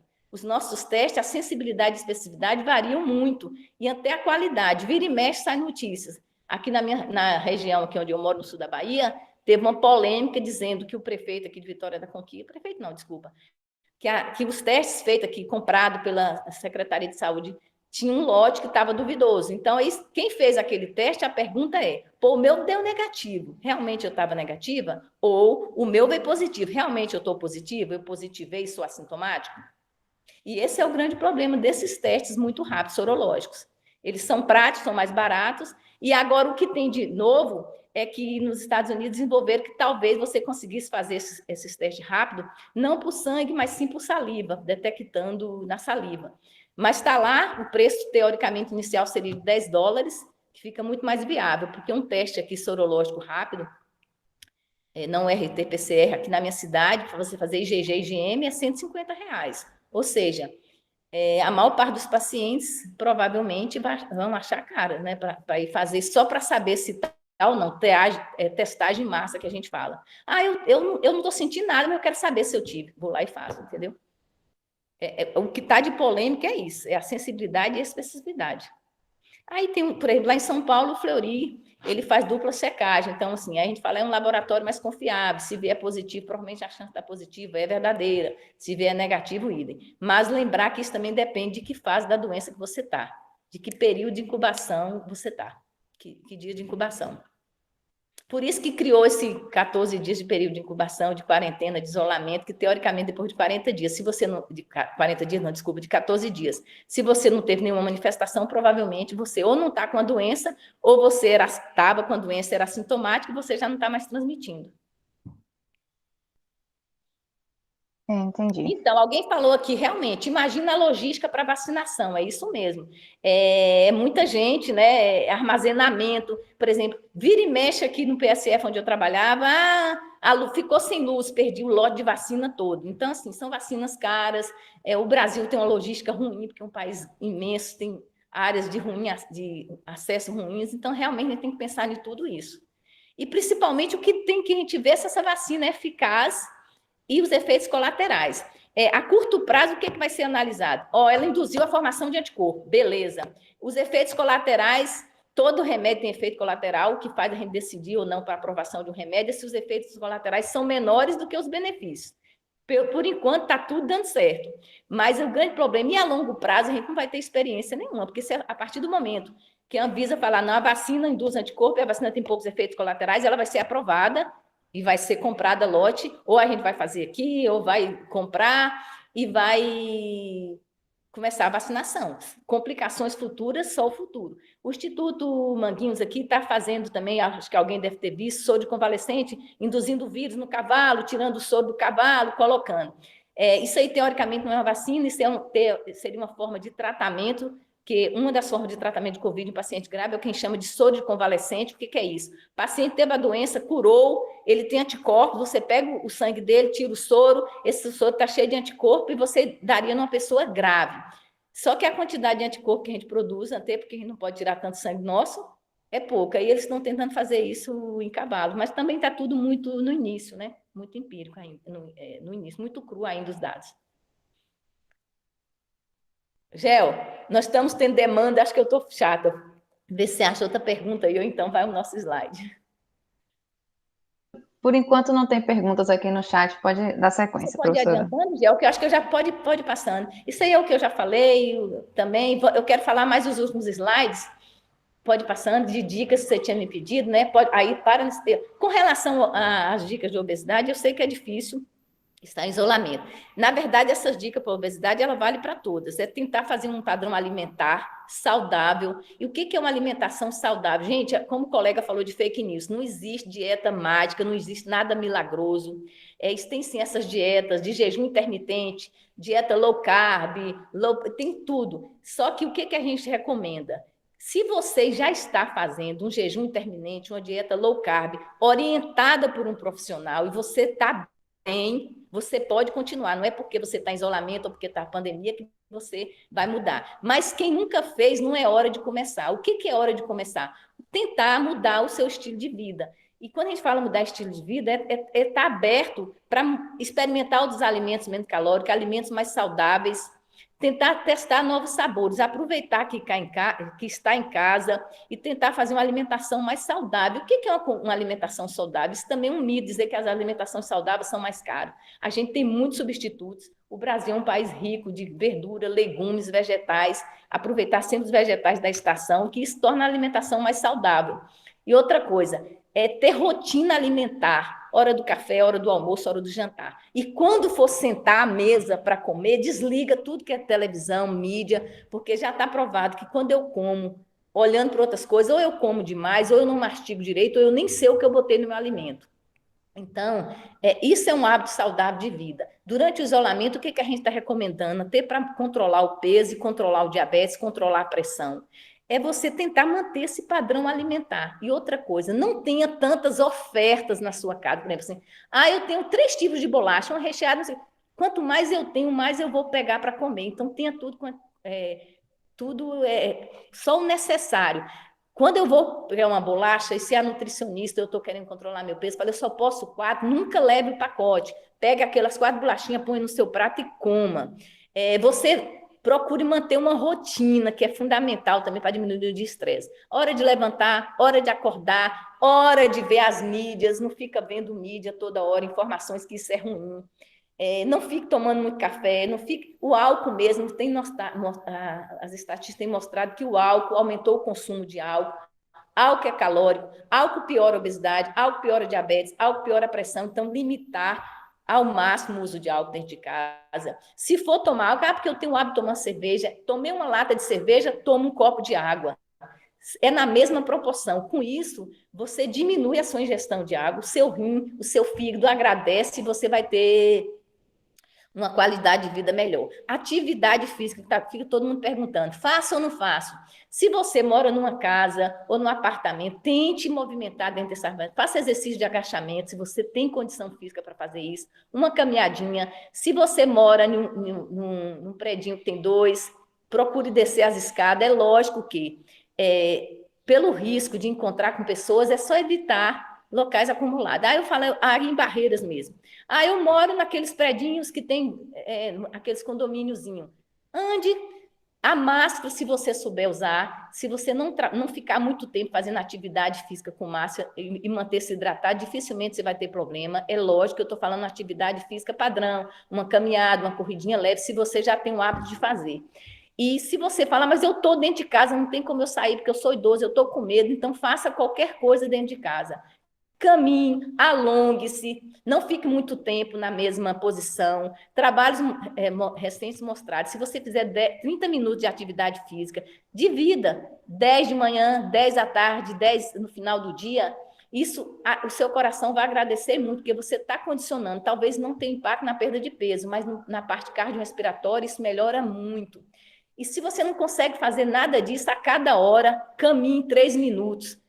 Qualquer casa, por menor que seja, permite você ir e vir, nem que você vá no banheiro, na cozinha, no quarto, e caminha 3 minutos. E sempre alongar, porque isso facilita a sua circulação, diminui as dores nas pernas, e você tem uma qualidade de vida, principalmente de sono, melhor. Deixa eu ver se tem mais coisa. Pode passar o próximo.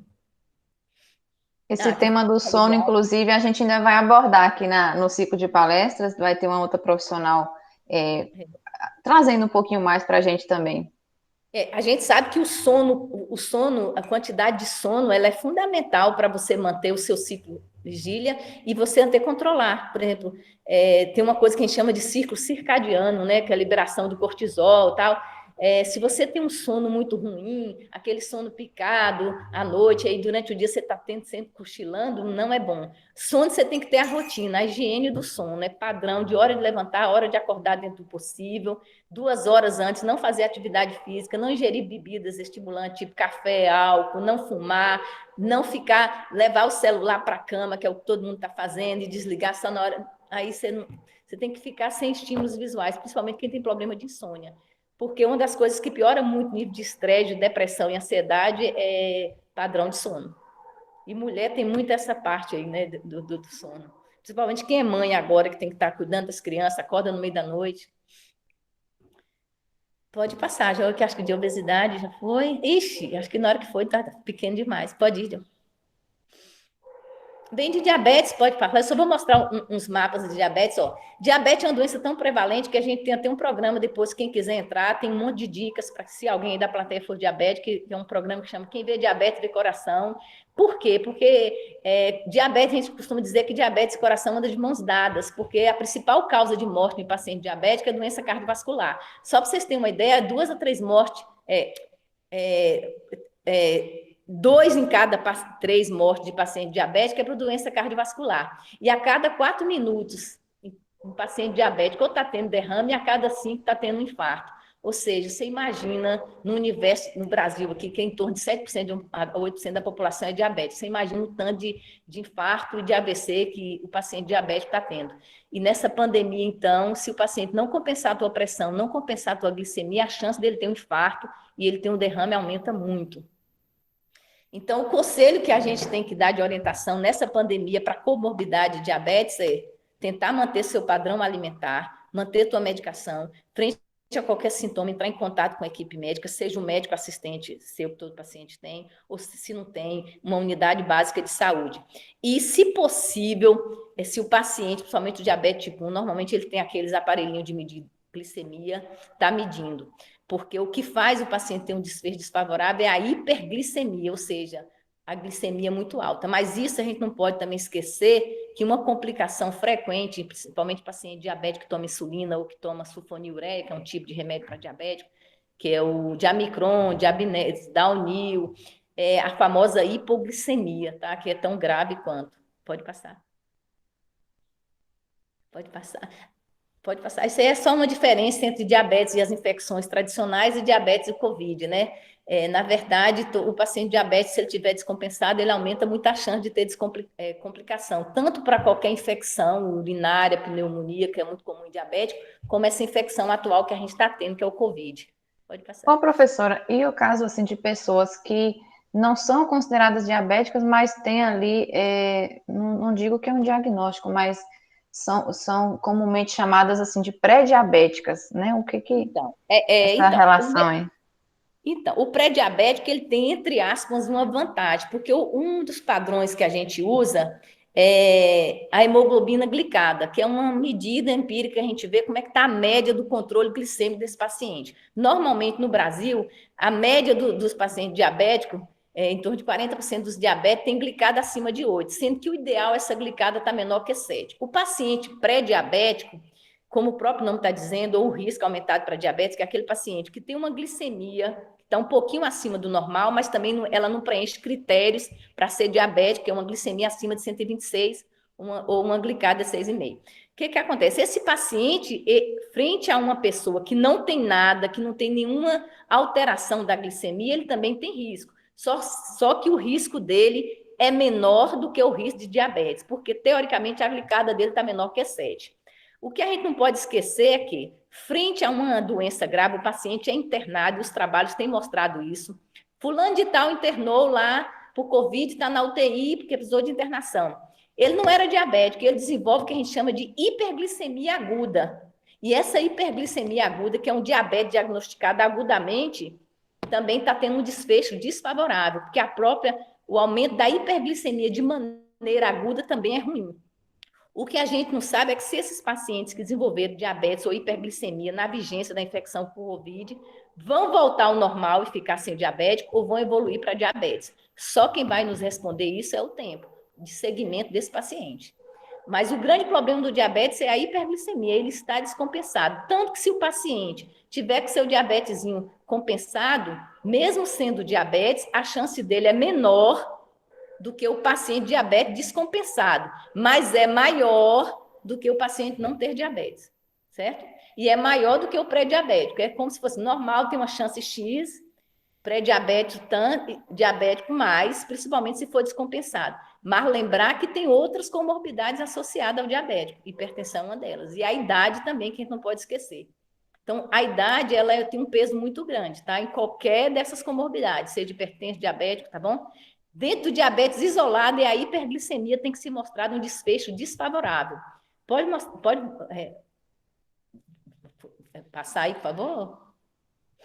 E por que tudo isso? Porque a obesidade, assim, a obesidade não, desculpa, o diabetes, ele normalmente anda com tudo isso. Normalmente, quase metade dos pacientes diabéticos está com sobrepeso. E se ele tem sobrepeso, ele tem muito tecido adiposo. Então, ele é um pró-inflamatório, por si só, o tecido adiposo dele está inflamado. Ele já tem uma predisposição para coagulopatia. Normalmente, o paciente diabético tem hipertensão, certo? Normalmente, o paciente que é diabético, ele é mais idoso. E ele já tem hipertensão e doença cardíaca. E se ele tem hipertensão e é diabético, o diabético por si só lesa o rim. Ou seja, se você for olhar, o diabético é um paciente que ele é muito complexo, porque ele pode ter tudo. Se ele é cardíaco, ele pode ter insuficiência cardíaca. Se ele é hipertenso, ele pode ter insuficiência cardíaca e AVC. Se ele é diabético, ele tem lesão renal só pelo próprio diabético. Se ele é hipertenso, ele tem lesão renal. E se ele está com sobrepeso, agrava mais ainda esse estado que a gente chama metabólico dele. Então, diabetes é bem complexo, a fisiopatologia, porque por causa das complicações crônicas do diabetes. Próximo. Pode ir, Diabetes chega a ser considerado uma síndrome, algo assim, professor, ou não? Não é diabetes é aquilo uma que faz. doença. O que a gente fala é o seguinte: tem uma síndrome que a gente chama síndrome metabólica. Essa síndrome metabólica, ela, além da glicemia, você pode ter obesidade, você pode ter um perfil mais aterogênico dos lipídios, que é o quê? Um LDL, que é aquele colesterol ruim alto, e o HDL, que é um colesterol bom, entre aspas, baixo. Então, a gente chama síndrome metabólica. Mas o diabetes, ele é uma doença, mas é uma doença que afeta vários órgãos. Então, por definição, ele não é uma síndrome, mas ele, pelas complicações, ele acaba sendo. É que às vezes as pessoas, quando vai ver síndrome metabólica, tá lá, hiperglicemia, que é o que a gente chama de síndrome metabólica, que o pivô da síndrome metabólica, a maior parte dos estudos mostra que é o quê? A famosa resistência insulínica. O que é isso? Quando eu tenho uma resistência insulínica, a insulina é o hormônio produzido pelo pâncreas que controla a glicemia.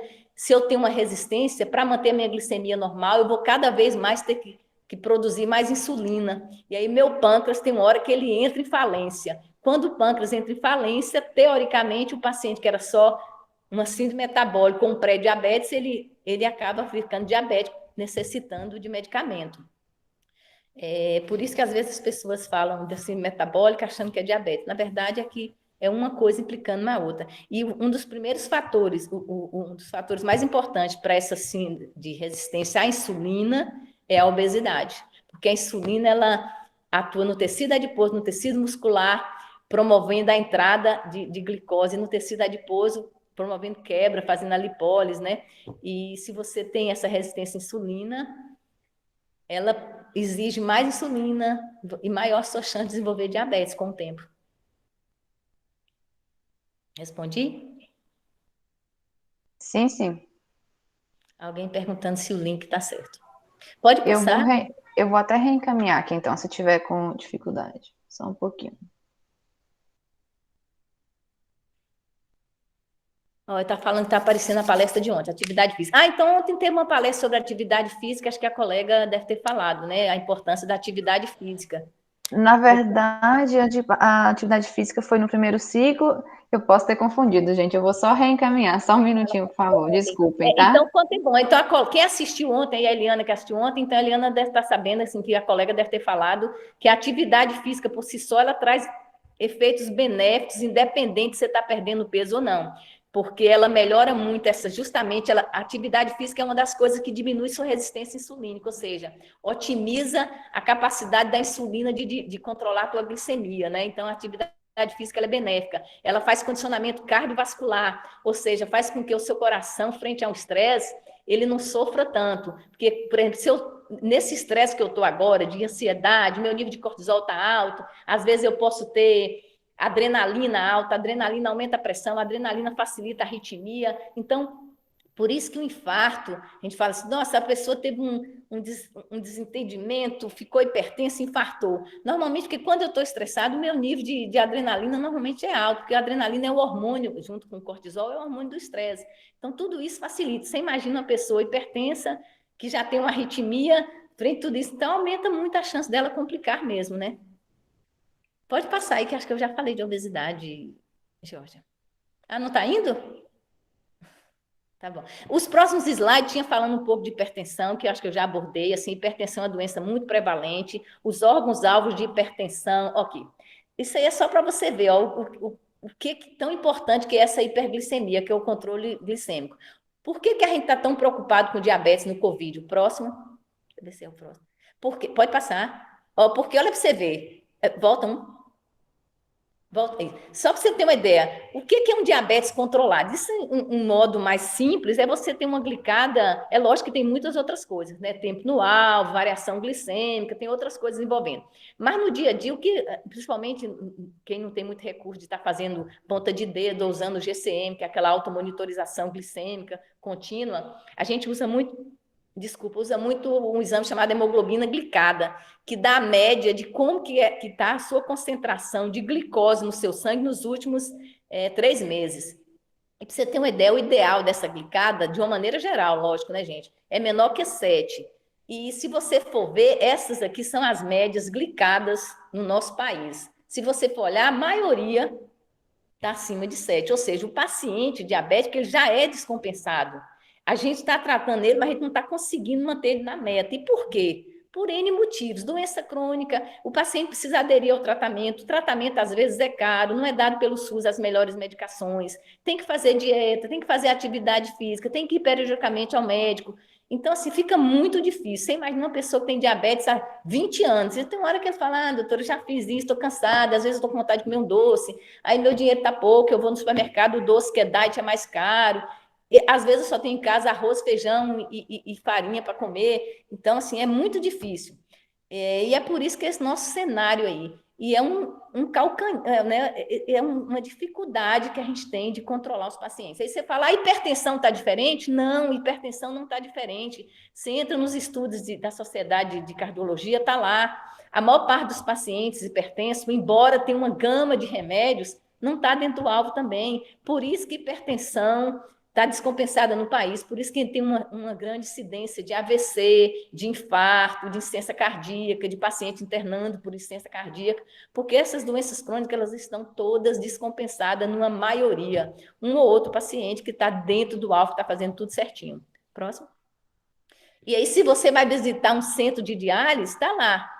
Tem 10 pacientes fazendo diálise. Se você começar a sentar, você vai ver que a maioria ou tem diabetes ou tem hipertensão. Aí você fala, nossa. E a gente sabe que foi, ao longo do tempo, todo esse descuidado, essa doença não controlada que levou aquele paciente a estar fazendo diálise. Só para você ter uma ideia, isso aqui é entre paciente que tem diabetes. Se o paciente tem diabetes e está bem controlado, ele tem uma chance de mortalidade X. Se ele está mal controlado, ela sobe muito, quase 10 vezes mais. Por isso que não basta não ter o diabetes. Se você tem diabetes, tem que fazer de tudo para estar controlado. Se você é hipertenso, tem que fazer de tudo para estar bem compensado. Se você tem excesso de peso, tem que fazer o máximo para pelo menos perder 10% do seu peso. É claro, gente, que isso eu sei que não é fácil atingir agora, isso não é meta para agora, que dentro da pandemia, meu Deus, eu tenho que perder 10% do meu peso. Isso é você estipular isso como meta na sua vida. Tá bom, eu tenho diabetes, não tenho o que fazer, porque por enquanto não tem cura, então eu vou ter que conviver com ele. O que eu posso fazer? Isso, isso e isso. Obesidade, hipertensão, isso vale para qualquer doença crônica. Por exemplo, o paciente que é renal, ele faz diálise 3 vezes na semana, uma média de 4 horas sentado numa cadeira lá fazendo diálise. Aí ele faz a diálise na segunda. Se terça-feira ele chegar em casa, tomar líquido, abusar de sal, abusar de alimentos ricos em potássio, quando ele chega na quarta-feira para fazer a diálise, todo o benefício da diálise de segunda foi por água abaixo, porque o rim é que metaboliza tudo isso. Se ele ficar 24 horas sem estar metabolizando, que o meu rim, que é normal, e o seu, faz isso todo dia, mas o dialítico ele faz 3 vezes na semana. Aí eu não posso intoxicar o meu organismo que já está ali sofrendo para se desintoxicar. Por isso que a gente fala, é hábito, é mudança do estilo de vida. Isso é fácil? Não, Ave Maria, isso é uma das coisas mais difíceis. Mudar estilo de vida é muito difícil. Por isso que a gente está com essa pandemia toda aí, não só de Covid, mas de obesidade, de diabetes compensada, de pressão descompensada. E o que a gente está vendo de positivo, se é que tem alguma coisa positiva nessa pandemia, é abrir os olhos mais e ver que a gente tem que mudar esse cenário, temos que ter uma empatia mais com os nossos pacientes portadores de doença crônica. Os programas de acolhimento têm que ser mais receptivos. Se não tem médico, a equipe básica do PSF, que é formada por uma enfermeira, por um agente de saúde, que tem um papel fundamental de ir na casa de Dona Maria, ver se Dona Maria e o agente de saúde, quando a gente fala, ele é o nosso braço direito, porque ele é que vai na casa de Dona Maria, eu estou lá no consultório, eu vejo meu paciente, a não ser que eu faça visita domiciliar, mas ele é que vai lá, vê a receita, vê os remédios, vê se está tudo, se está tomando, abre a geladeira, vê o que tem dentro, conversa sobre comida, entra a nutricionista, que também tem no PSF, quer dizer, é uma equipe multidisciplinar. A família tem que estar engajada, porque você imagina, você tem que fazer uma mudança do estilo de vida, mas você tem o seu marido ou seu filho que não ajuda em nada, está bebendo, está comendo, ou seja, por isso que é uma mudança comportamental que, infelizmente, precisa da ajuda de todo mundo. E essa pandemia também, ela, além de dar dando mais um chacoalhão, a gente já tinha essa consciência, só que a gente estava numa inércia, a gente parece que não estava tomando uma providência, eu espero que a partir de agora a gente seja mais proativo nisso, trabalhar em conjunto com o paciente e com a família. Nenhuma doença crônica compensa se não tiver parceria médico, família e paciente. Decisão compartilhada, tanto das responsabilidades como da opção de tratar, de mudar o estilo de vida. Se a gente não conseguir passar isso nos nossos pacientes, a gente não vai ter sucesso. E aproveitar que está todo mundo mais solidário, né? Lembrar que uma das medidas mais eficazes para evitar o contágio por Covid é o isolamento, mas esse isolamento não é eu ficar presa dentro de casa, né? Eu tomar os cuidados. A máscara é uma grande aliada. Se eu preciso trabalhar, então eu vou trabalhar, mas eu vou trabalhar me cuidando e pensar sempre no próximo. Eu não vou conversar com a doutora Beth ali sem máscara, porque ela pode não estar com a doença, mas eu posso e vou levar. Então, se todo mundo pensar no outro, fica muito mais fácil a gente pelo menos controlar e reduzir essa transmissão, porque a doença, ela não vai acabar, a doença vai ficar, ela veio para ficar. A gente só tem que adaptar a nossa nova realidade. O mundo não vai ter um mundo pré e pós-pandemia de Covid. A gente vai ter que se adaptar. E também não gerar pânico, como diz por aí, o vírus não pula, né? Foi inevitável eu entrei em contato, por exemplo, normalmente as visitas familiares são até proibidas, mas você fala, nossa, mas é uma criança, é um pai, eu precisei, o médico deixou eu ver. Então vá, mas separadamente. Se você é de grupo de risco, evite exposição desnecessária. Eu tenho que ir na farmácia, então vá no horário menos crítico, que tenha menos gente, eu preciso ir no mercado, vá no horário, vá lá reto, pega o seu material necessário, põe no seu carrinho, não fique muito conversando, mantenha disso, porque só assim a gente não se contamina. E se contaminar, teve sintomas, está piorando, não fique em casa.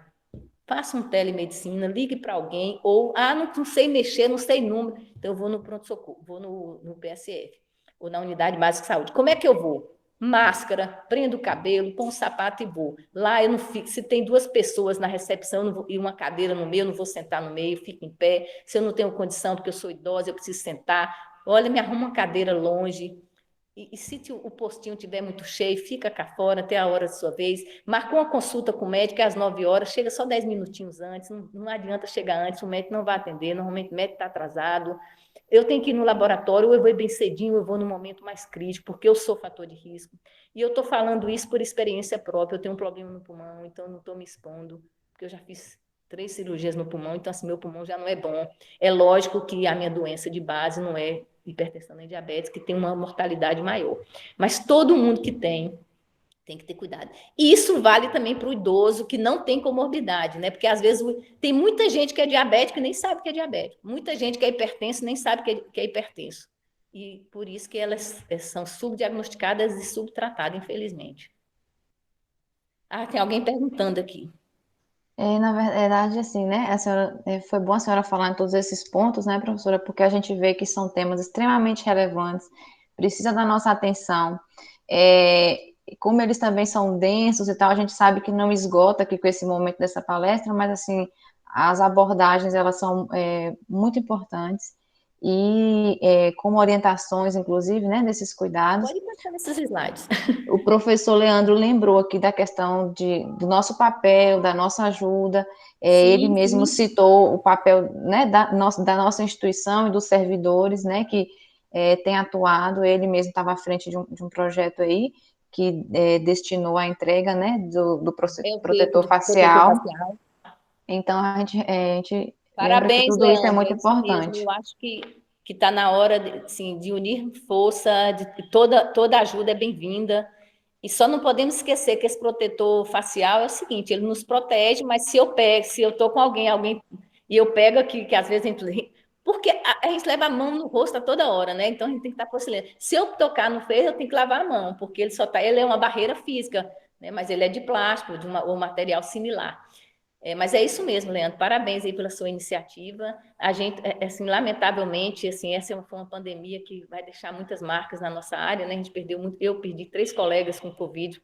Trabalhei lá no pronto-socorro em São Paulo durante 20 anos, infelizmente. Tive alguns desfechos desfavoráveis de colega lá, né? De colegas lá, mas também tive alguns desfechos bons de colega internado. Tive um colega que ficou 60 dias na UTI e está bem, voltou pediu demissão de tudo e tá bem, graças a Deus. Então, assim, mas a gente já está aprendendo muito com o Covid e ainda vamos aprender muito, né? Eu espero que as lições que nos fiquem é de solidariedade, de que a gente é frágil, mas se unirmos, somos fortes, né? Isso aí, a gente está aqui até já encaminhando para o final desse momento nosso, a gente só relembra que o link a gente colocou aqui, até repostamos o outro correto, tá, gente? Peço desculpas aí pelo equívoco antes. Quem não acessou, acessar ainda. Como eu disse, né, são temas muito importantes que a gente está tentando trazer para elucidar melhor, orientar melhor. A gente sabe que alguns estão em situação assim, estão mais isolados, estão sozinhos, outros estão com seus familiares. Então, essas orientações, esses cuidados, que eles se estendam, né, para pessoas próximas a gente, que possa estar contribuindo para alguma melhoria no nosso dia a dia, esse contexto todo que a gente se encontra. E a gente também não encerra aqui, né? Nós teremos mais 2 momentos, um na próxima segunda, que é com o professor Wagner, vamos falar de práticas seguras, né? Práticas terapêuticas seguras, e ainda teremos um outro momento no dia 15 de setembro, que vai falar ainda sobre sono. Alguns temas também que são bem relevantes. Então, a gente só pede que vocês continuem conosco até o final, porque a gente sabe que a gente pode ter momentos e discussões assim ainda bem proveitosas. Agradecer, professora Elizabeth, mais uma vez, seu tempo, sua colaboração, agradecer cada um de vocês e não deixem de participar e estar conosco, tá bom? E desejar aí um bom dia, né? A gente retomar, conseguir levar nossas vidas, nosso trabalho da melhor forma possível. Só Eu que agradecimento a todos mesmo. Tá, eu gostaria de agradecer também a todos, a vocês e as pessoas que estão aí participando. Eu espero poder ter ajudado. Assim, é um assunto, como ela mesma falou, de muita informação. Quando ela me perguntou para falar, eu fiz, se vocês olharem, eu pulei muito slide, porque estava muito técnica, e eu acho muito melhor essa interação de bate-papo. Eu espero poder ter ajudado, esclarecido algumas dúvidas. Lógico que ficou um monte de coisa pendente. Mas é isso, é lembrar que o fato de você ter uma comorbidade, isso não é uma sentença de gravidade, é só um alerta para quem tem comorbidade se cuidar um pouco mais, ficar mais atenta do que quem não tem. Mas também não é para criar pânico, cuidado muito com as fake news, fake news, tem muitas fake news por aí. Está na dúvida, liga para alguém, tira uma dúvida. Eu acho que a gente, como formador de opinião e da área de saúde, principalmente, a gente tem que criar um link, sim, com os nossos pacientes. Eu não estou atendendo, mas meus pacientes têm celular que liga, tira dúvida. E parabéns a vocês aí, viu? Espero poder ter ajudado aí. E, assim, as meninas têm meu e-mail, se ficar alguma dúvida, alguma questão, pode enviar, e aí, se elas me enviarem, eu conseguir responder, eu passo para elas, elas passam para vocês, tá bom? Se Tá ninguém ótimo, a gente só agradece. Tem alguns agradecimentos aqui, professora. Tá bom, obrigada. Obrigada a todos, gente. E assim a gente encaminha para o encerramento, então. Ficando, então, só mais uma vez a lembrança, dia 31, também às 9 da manhã, tá? Nossa próxima palestra. Obrigada, gente. Bom dia a todos.